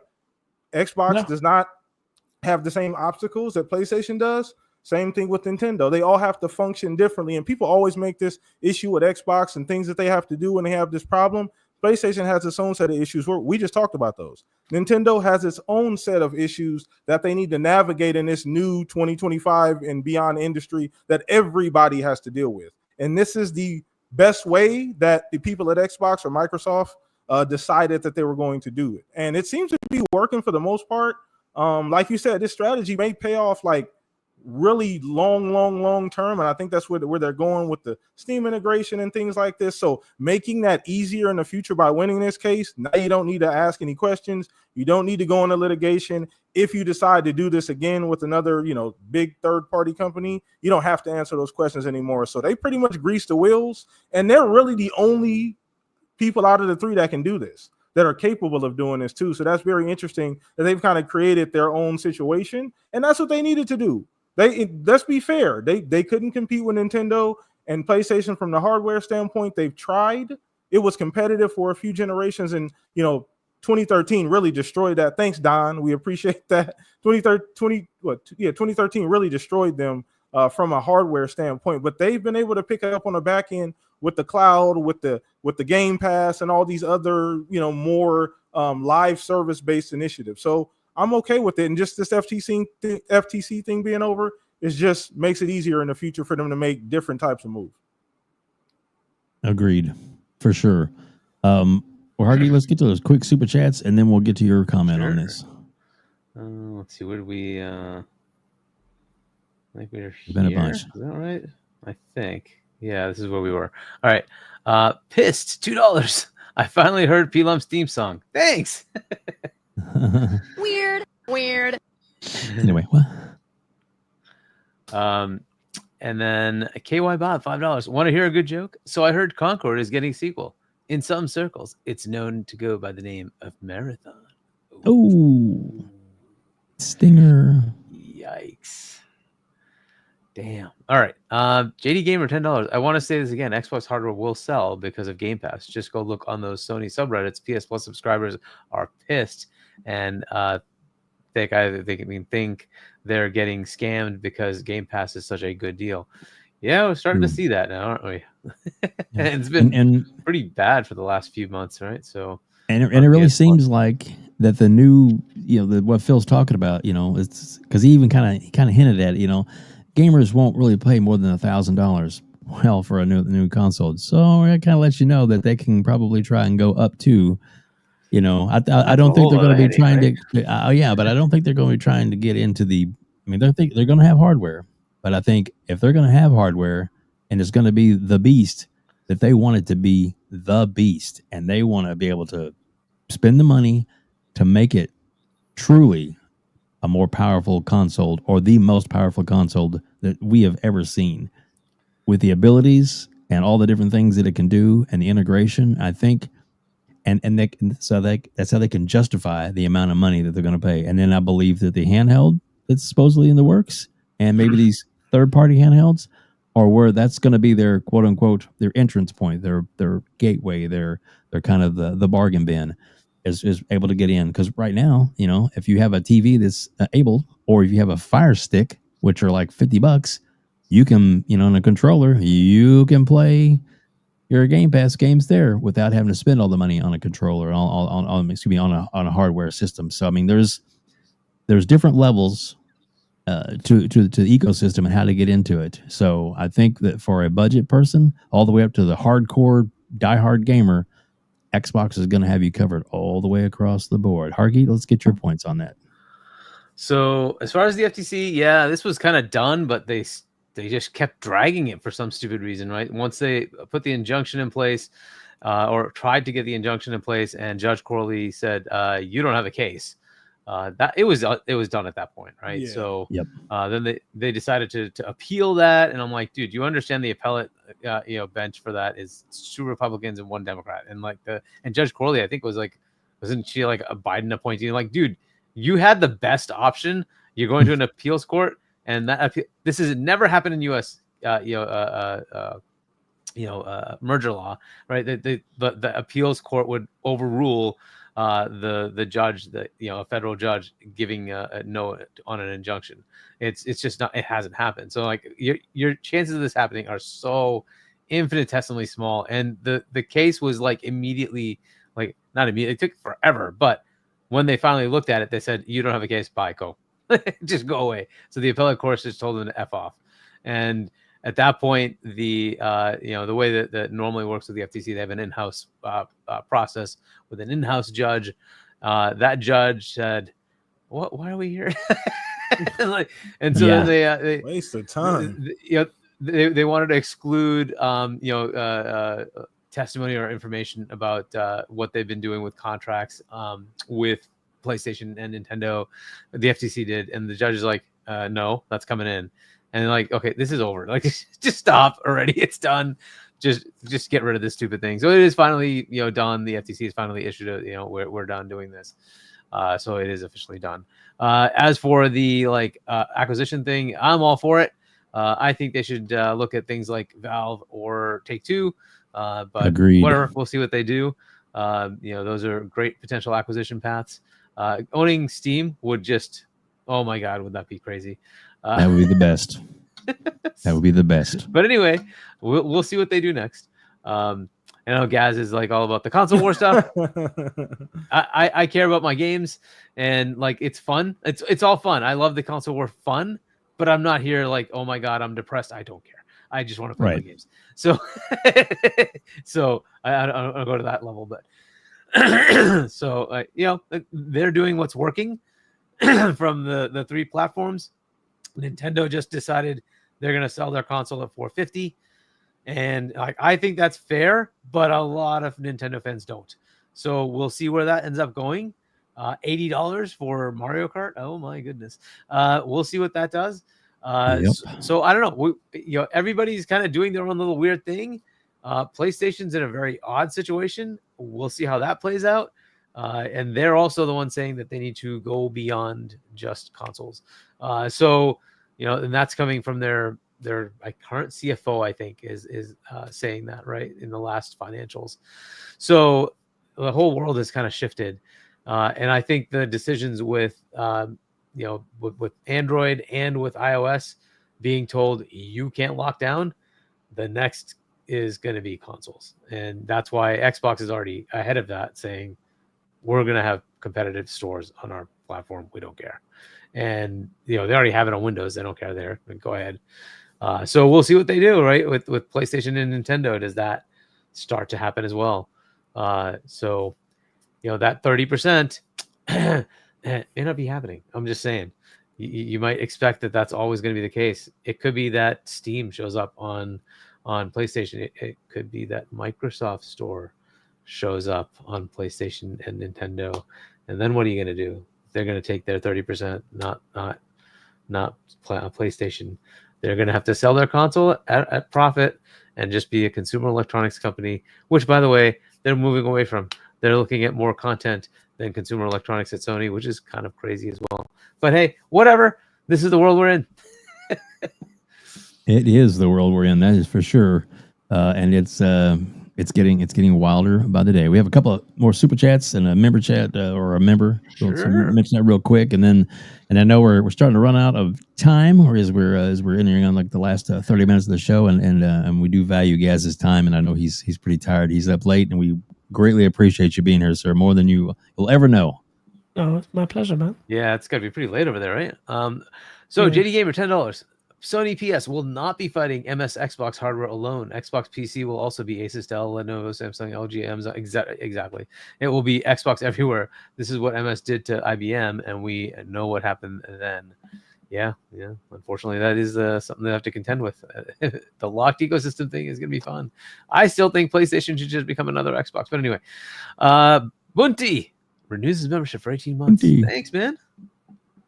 Exactly. We appreciate that greatly. If you like this video, please hit the like button. All right. Thank you, Dirt. And Lotus, too. Pull that one up there. Sorry, just trying to unmute. Lotus also just became a YouTube member.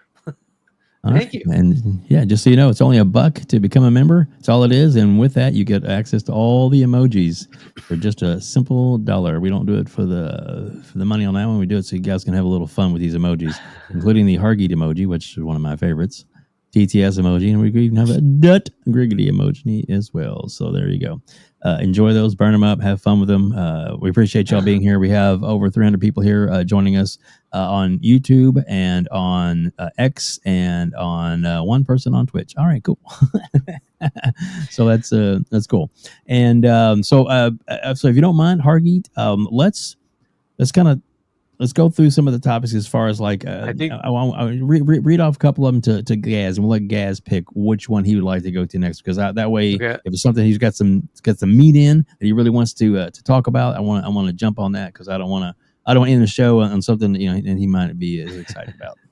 No. So I think one of the ones that is probably interesting is the Gearbox thing with Borderlands 4 and $80 potential games and the whole real fans thing.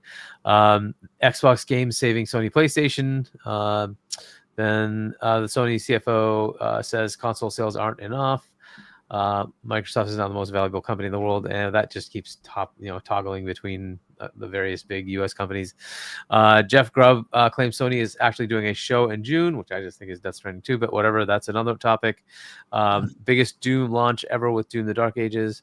And then Microsoft is in talks with PC storefront owners, including Valve, to bring their stores to the next console. That's from Jess Gordon. And then Hellblade 2 is launching on PlayStation 5. And the other two are just like Nintendo Switch 2 is coming in 11 days, and we have the the Summer Xbox Showcase, which we'll talk about on the end. Yeah, for real. So, Gaz, any of those topics strike your fancy you want to talk about? No. Fantastic. Great. No, the ones that I would say out of those, Randy Pitchford's ones, I guess we can go into. let's do That's probably the one that caused a lot of furore. The other bits, I think we've kind of touched upon. Yeah. The other topics, kind of. Randy, I forgot to actually meant to talk about this yesterday on my show, but Randy Pitchford said well, I don't think it's it shouldn't be. Do you have the tweet? Controversial. I'm trying to see if I can find it.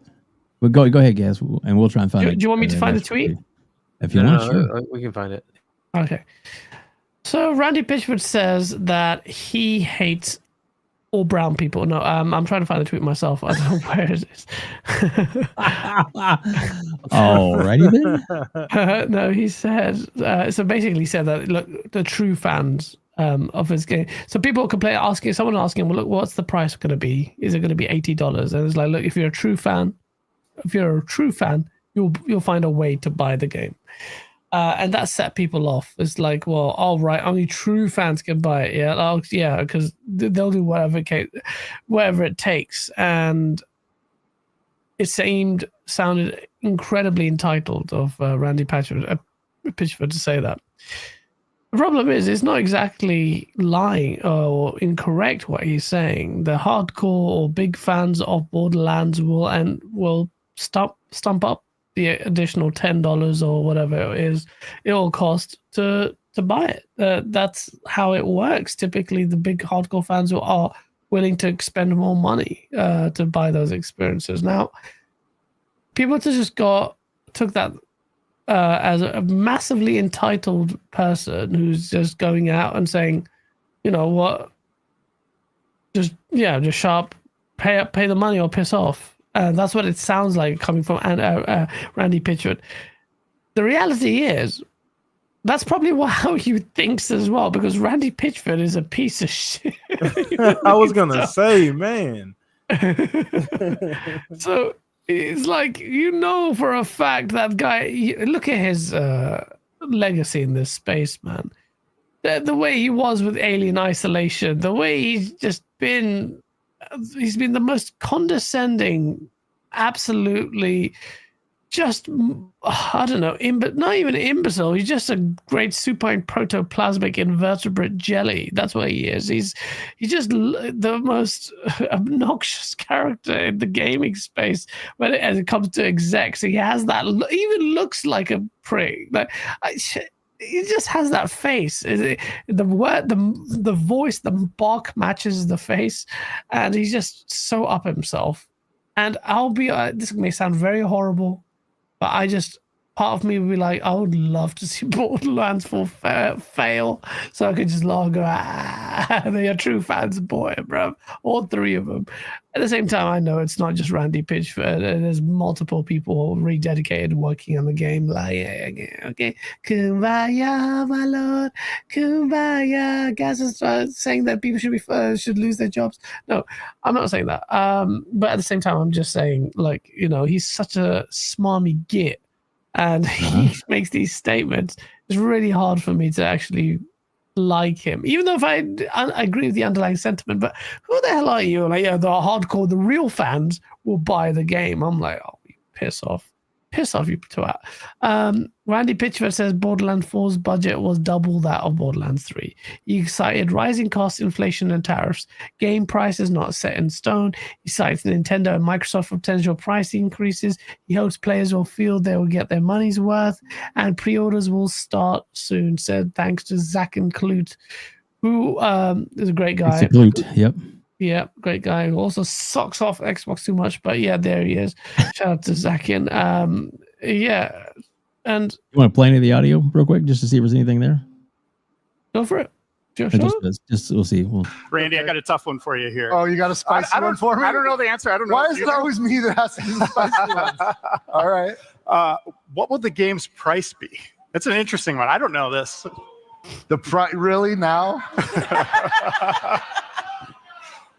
I'll tell you the truth. I don't know. And Lies. that is the truth. I'll hit it. I'll hit it straight on. And it's an interesting time, right? We've got the on one level, we've got a competitive marketplace where people want to, or the people that make those choices want to sell as many units as possible, and they want to be careful about people that are price sensitive. So there's some folks that don't want to see prices go up, even the ones deciding what the prices are. There's other folks accepting the reality that game budgets are increasing and there's tariffs for the retail packaging, and like it's getting gnarly out there, you guys. It's getting gnarly out there. 4 has more than twice the development budget than Borderlands 3. More than twice.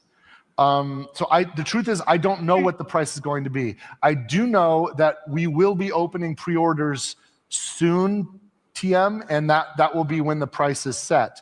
I think that Borderlands 4, here's the philosophy we have. Whatever the price is, we're entertainers.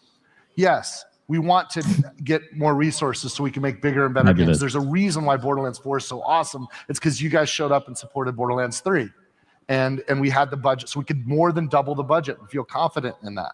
And that's awesome. When the revenue comes in, we can spend it to make bigger games and better games.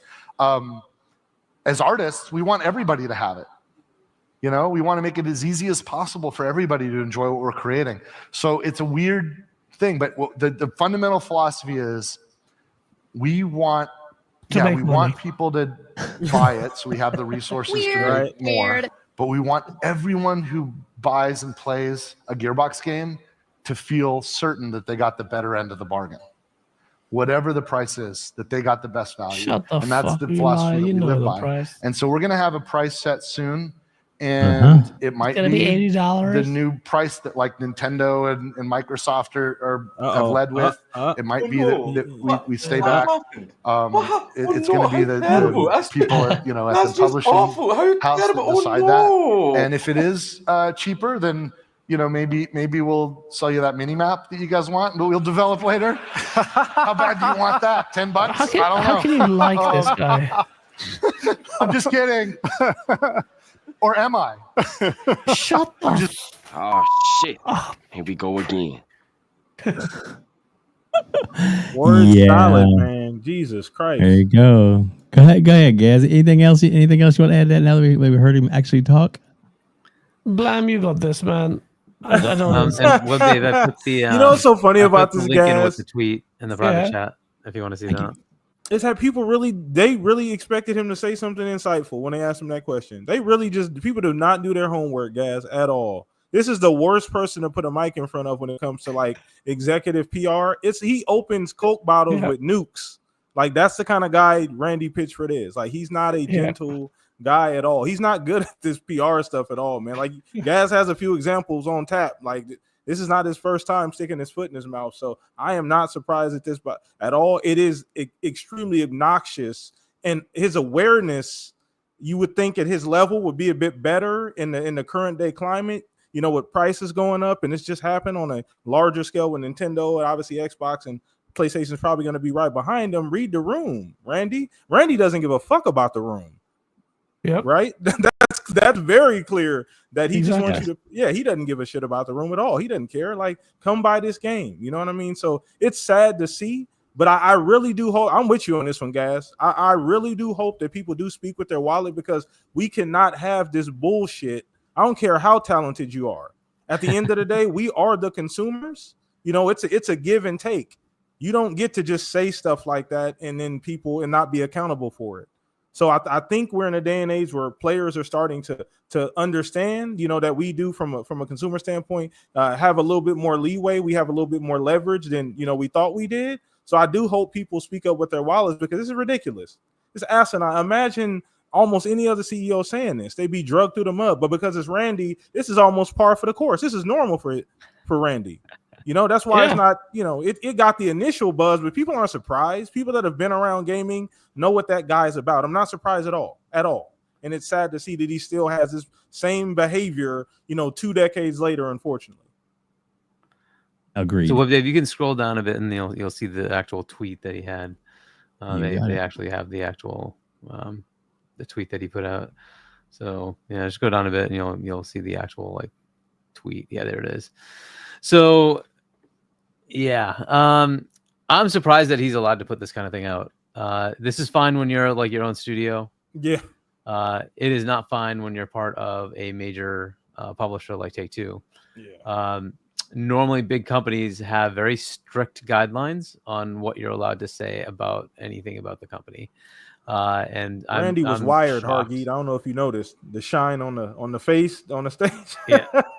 Yeah. I mean, yeah, there's that. But like, so this is it's especially when it's some like heads of studios or somebody at like a management level, at a senior management level. There are a lot of strict guidelines on what PR level things you can say and not say. To say something like if you're a real fan, yeah, I don't see that ever getting past a PR team. That's just so ridiculous. That entire tweet just should not exist. I don't understand how he's allowed to even do this. It's just very odd to me. And the reason this changes is because he can tank his game, but what that does to Take-Two and all the shareholders is where it gets a bit more annoying, right? So now Take-Two has to take the hit if their stock starts to go down because people assume that nobody's going to buy this game because he's making some stupid ass statements, right? And it always comes down to speculation, right? That's how the markets work, and that's why you just don't say these things. You just don't. You don't see this from normal big companies because it's going to do bad things, right? Yeah. And when they make stupid ass statements, you can see stock changes, and that's not what you want to see. So I don't understand how he's allowed to do this. It's very odd to me that Take-Two isn't like immediately saying, hand over your Twitter account. You're not doing this anymore. So like, and you'd say, oh no, it's my personal. They don't care. You know They what, will Hargeet? absolutely take over it. Like, you know what's odd This too? is just not something you can do. Is that Borderlands isn't necessarily on fire right now. Like it's not some people are excited about it, right? Because people are clamoring for a really good Borderlands. You could argue maybe 2 was the last really good when they've done a bunch of different games, a bunch of Tiny Tina stuff on the side as well too, which is good as well, but it wasn't as well received as Borderlands 1 and 2, and people want them to get back to that. That's where a lot of the excitement. Yeah. So they're not necessarily setting the world on fire for him to come out and have the kind of cachet. You would think he was Strauss talking the way he talking. Strauss could come out and say something like that and nobody would bat an eye. Oh, we got you, Strauss. You right. You 100% right, Strauss. And we gonna wait on GTA 6. Who the hell do you think you are, Randy? You do not have the cachet to do that. You have to. He's a legend. Don't get me wrong. I don't take anything away from his talent and his stamp on the game, but bro, get with it. You can't just say dumb stuff like that. Yeah, and I don't know if you've seen Strauss say anything like this either. No, Say, hell I no. was able to go, like, dude, no, you just don't. Hell no. And they about to charge us $100 for that thing. So Yep. Yeah. So 100%. yeah, and look, so I don't think this is a good way to continue. And then he went through this whole peroration in the video, right? Like, whatever. But like, this tweet is just ridiculous. It should just not be there. And then continuing to talk about it, like, to be fair, yeah, he doesn't control what the price is going to be, but he's got to be in the discussions, right? They've got to be talking about, as a publisher, this is where we're going. He's a head of a studio, right? So it's like, he's got to be being talked to. Anyway, whatever. Even if he doesn't know, the ultimate answer in those kind of situations, especially when it comes down to fiscal matters, things that are going to hit the bottom line of a major publisher like Take-Two, is not in my arena. I'm fighting for you guys to have it at a good price. Beyond that, I can't tell you anything. That's it, right? Something as simple as that just eliminates the whole controversy, and leave it at that, instead of going into this whole thing like, oh my god, dude, just stop.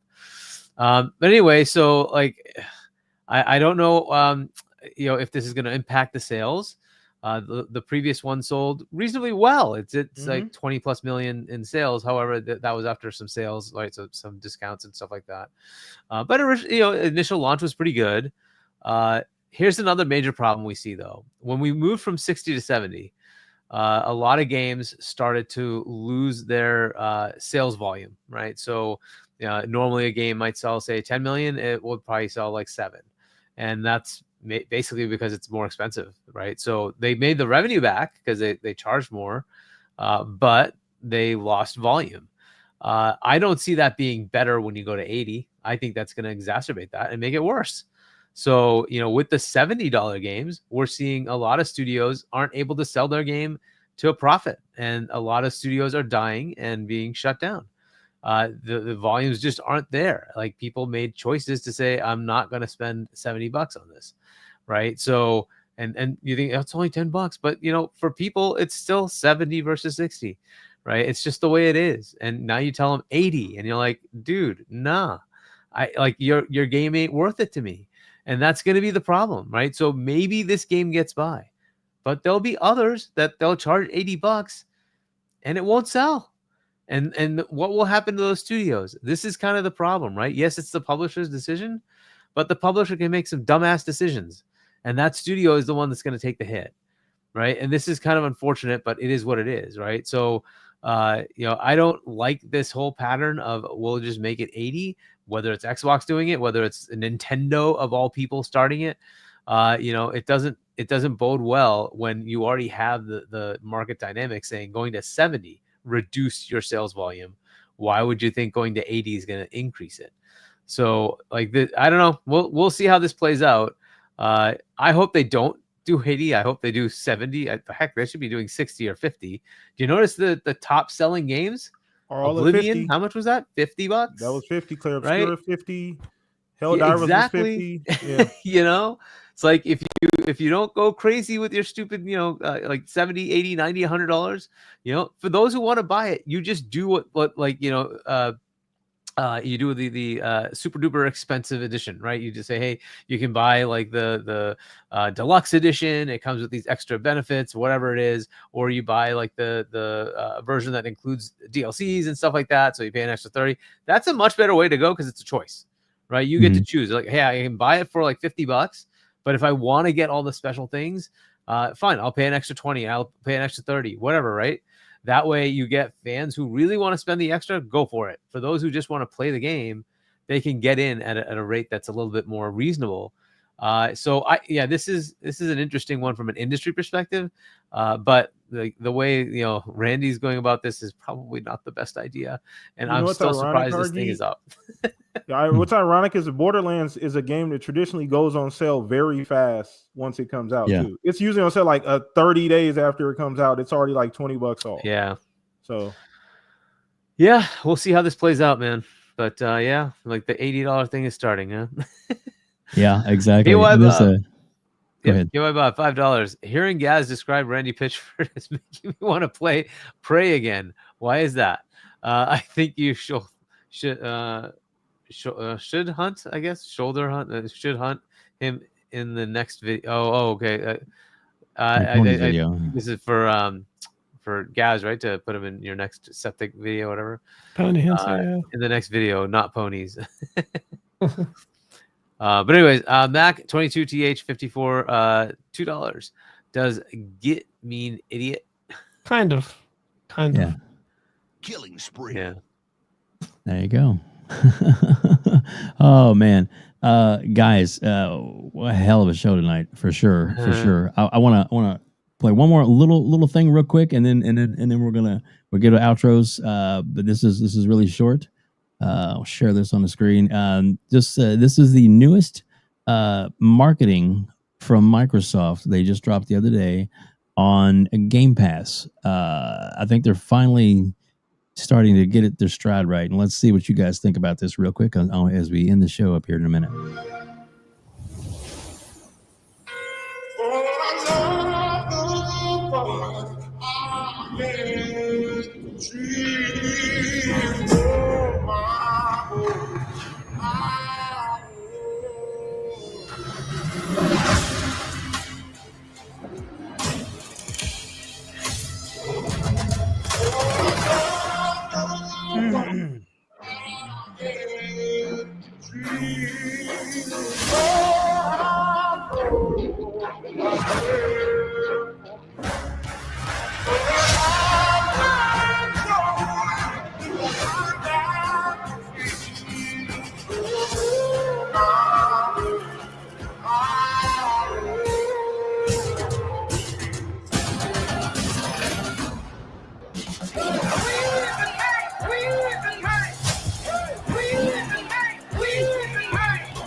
Yeah.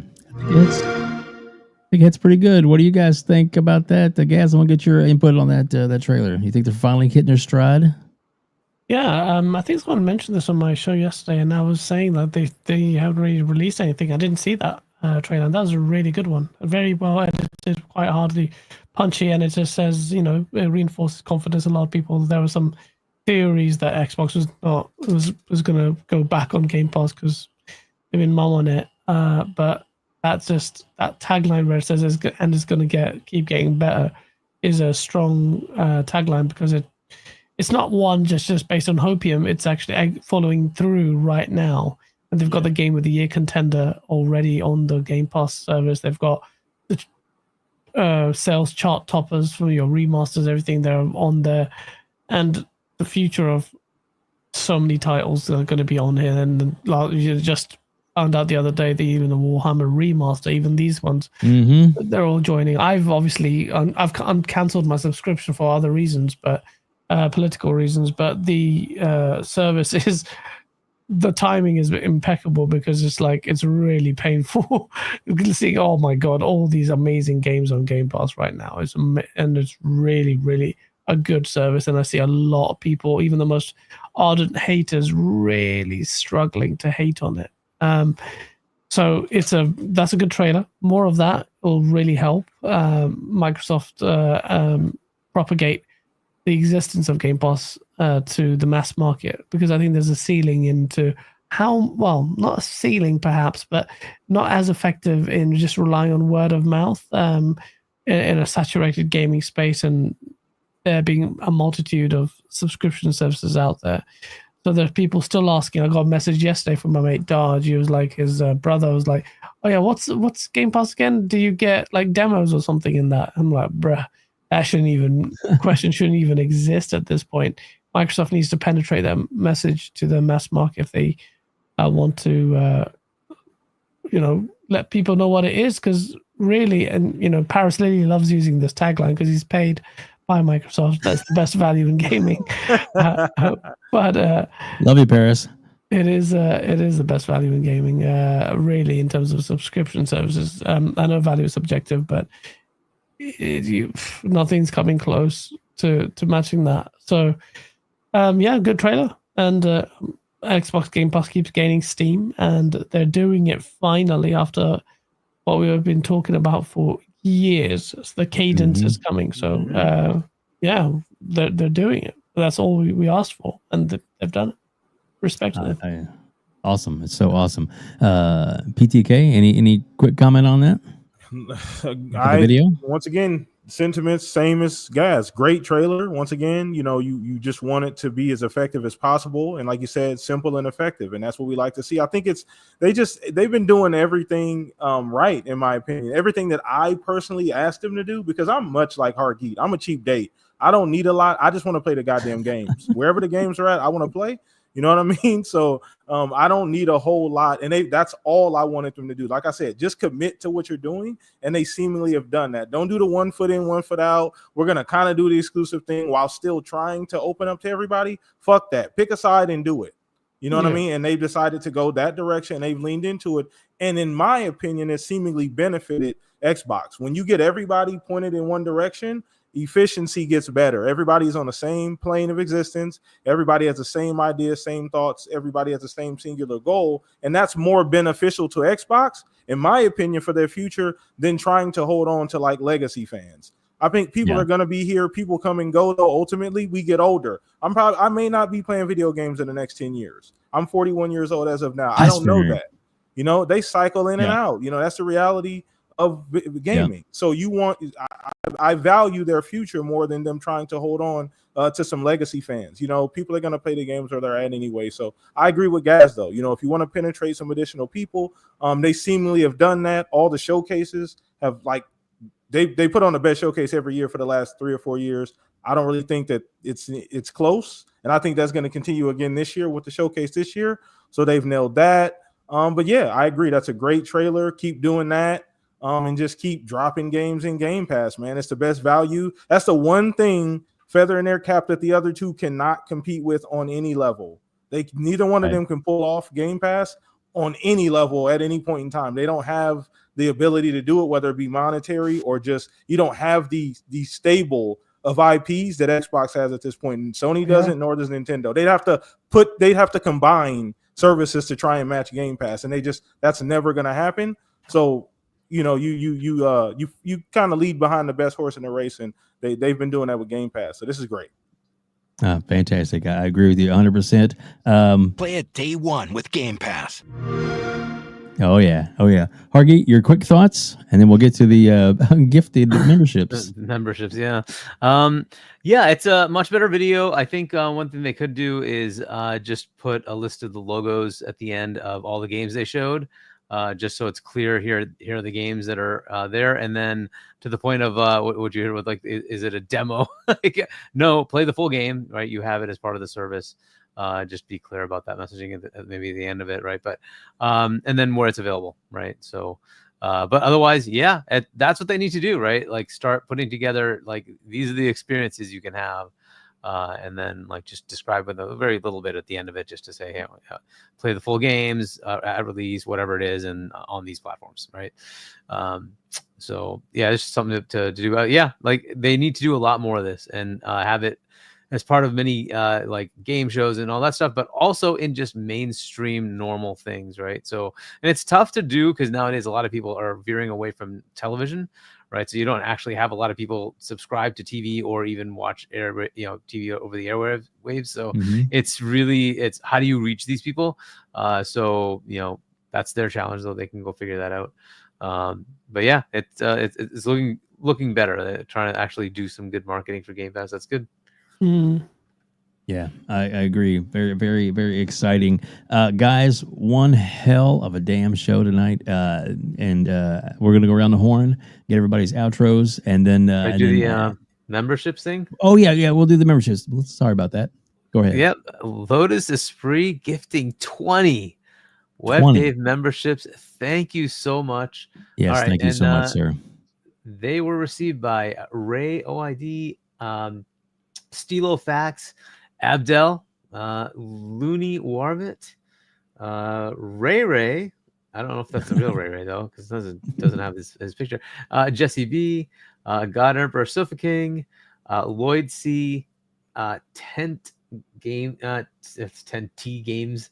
So I assume it's just 10 games. But anyways, AB, and then Drake Williams, Devil's Island, Victor Alistine, Curie Cosmos, Any Color You Like, JD Gamer, Brian Bocelli, I'm guessing that's how it said, Adam Bartolo, and Alvarez, Joshua H. And I think that's it.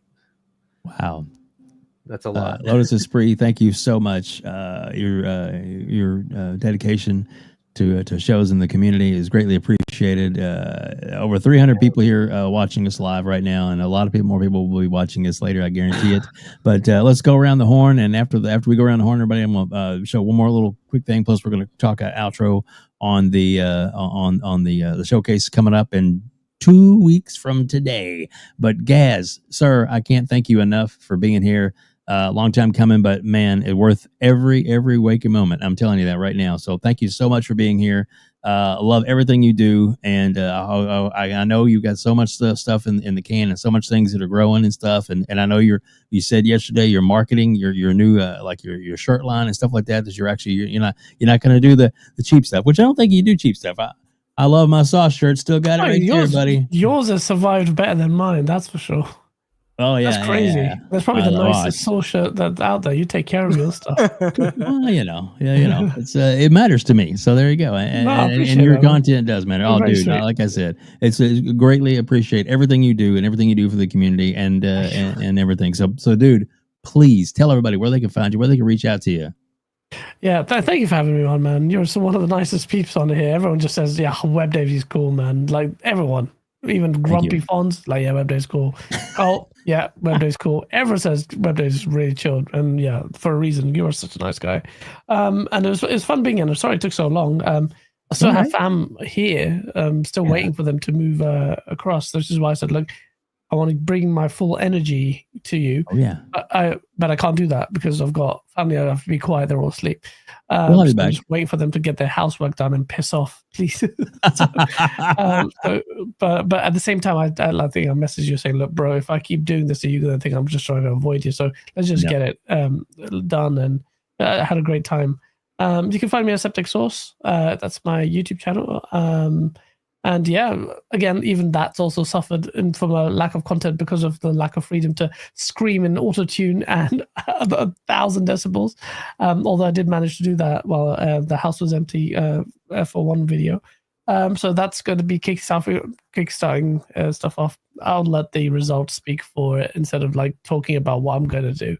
I've been doing that so much eagerly. I just feel like I'm in broken records and let the results speak for themselves. Honestly, thank you so much. You guys are the best. And Huggy, I've never met this guy, but he's quite nice as well. PTK Blam, it's good to speak to you, man. I remember distinctly last time. We had a great time on your show. Yeah, we did. And this was very early days when I started. You remember you took over my show, my stream guy. I got kicked off. Yeah. Yeah, your wife was in the chat, and electricity had taken off, and I was like, "All right, I'm the host now." Yeah, it was great.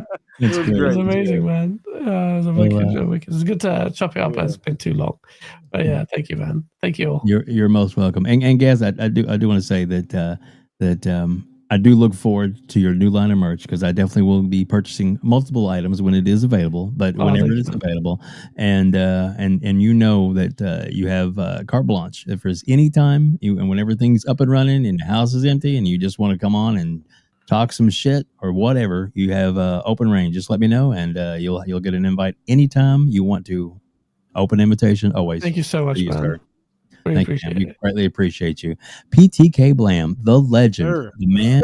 Oh man, I'm telling you, you have, and thank you so much for hanging out tonight. And I tell you, it doesn't matter if you avatar, everybody knows PTK Blam is in the house, and we are so appreciative that you are here, sir. Please tell everybody where they can reach out to you, where they can find you, and what are you up to these days?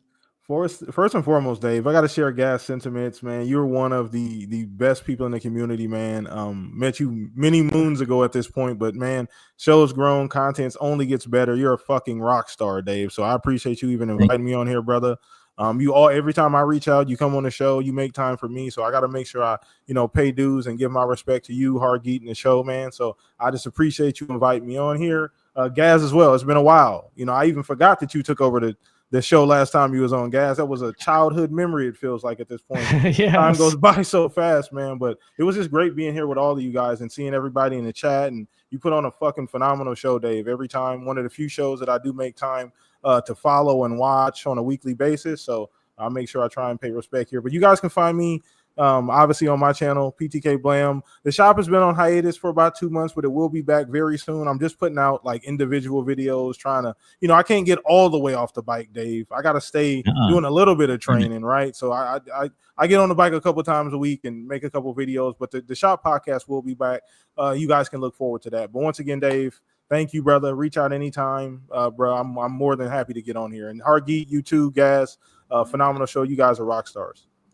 Oh, dude, thank you so much. It is absolute a pleasure to have this panel tonight. Was absolutely on fire, and of course, the one and only, the legend. He is my hero, my favorite Jedi in the whole universe. That's right, Hargeet Chani. Hargeet, please tell everybody where they can reach out to you on Discord, and also where they can find your merchandise as well. Yes, and WebDave is very nice. And thanks for joining, Gas PTK. That's awesome that you came on, and we did have a fun time going over the stuff. So, yeah, my channel, if you want to check it out, it's Hargeet Chani 1 on YouTube. And then if you want to pick up my book, shop.chani.us, check that out. We got the nice little showcase coming up. Shout out to all the team that's doing all the work. It's it's 6 of us, I think. It's Ains and Ben Kenobi and Alex Wagerman, myself, Dante, and Shaun Labrie. Right, so we're all kind of working on getting this together for everybody in the short few months we've had to figure out how to make it happen. But yeah, it's coming along. We're gonna have hopefully some fun. So for those who did apply and you got in, awesome. We'll see you there. For those who didn't get in, maybe next year. So we'll see what happens next year. But yeah, I'm expecting a very fun June showcase, but also we have a lot of events planned as part of the whole fun fan fest. So for those coming, hopefully it'll be fun for all of you, and we'll give you some merch for free. So, and the whole thing is free for fans, not for us. But anyway, yeah, I'll be with Boom on Wednesday at 7 p.m. U.S. Eastern Time on Double Dollar Gaming. So check that out, and with C Money and Doodle on Friday at 8ish p.m. U.S. Eastern Time on Point for Gamers. With Fonz, hopefully I'll be back for that. We'll see, hopefully. But for Fonz at 7 p.m. U.S. Eastern Time on Saturday. And, of course, we'll be back next week at 7 p.m. U.S. Eastern for this show. And we'll see what happens next week, right? So, like, the showcases are starting. They're like a couple of weeks out. Usually you get a whole bunch of leaks. There's a whole bunch of stuff going on, right? So I don't know if we start hearing some rumors and stuff, right? So we'll see. We'll see if things come out or not. But we have Summer Game Fest and then a whole bunch of other things going on along with the Xbox showcase, right? So there's a lot of stuff. We'll see. We'll see what we get. Like, maybe there'll be some things out there. Yeah, exactly. Hargeet, thanks again for being here. I greatly appreciate you being a part of the show. You definitely are the rock that holds us all together, and I do mean that in a big way. And so yeah, what a great show tonight. And thank you all to the members of the community hanging out with us. So if you want to stick around, we're going to send you over. I've got Purple Haze on queue. She's playing. I think it's look like Red Dead Redemption 2. So if you want to check that out, she's in there and playing. You can go in there and tell her that she's been rated by the Gamers Council. Will be awesome. It'll be a lot of fun. And the last thing I would do, go ahead. You want to just show, yeah. So if you actually applied, if you didn't see the email, you should have gotten an email. And if it maybe it got in your junk folder, just check to see if you got one.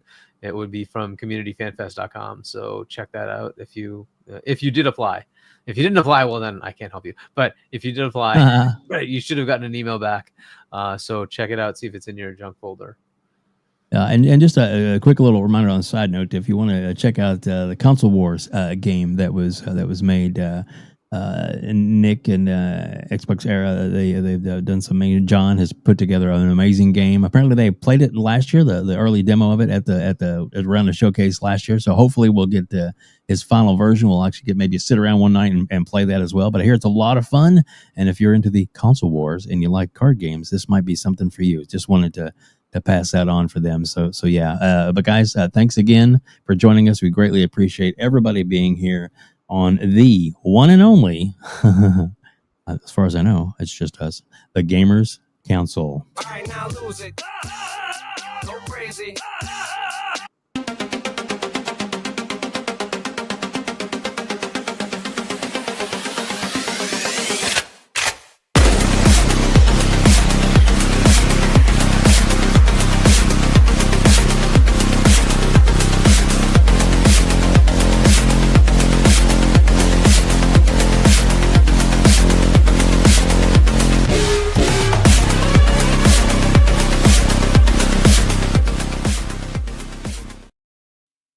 Game over.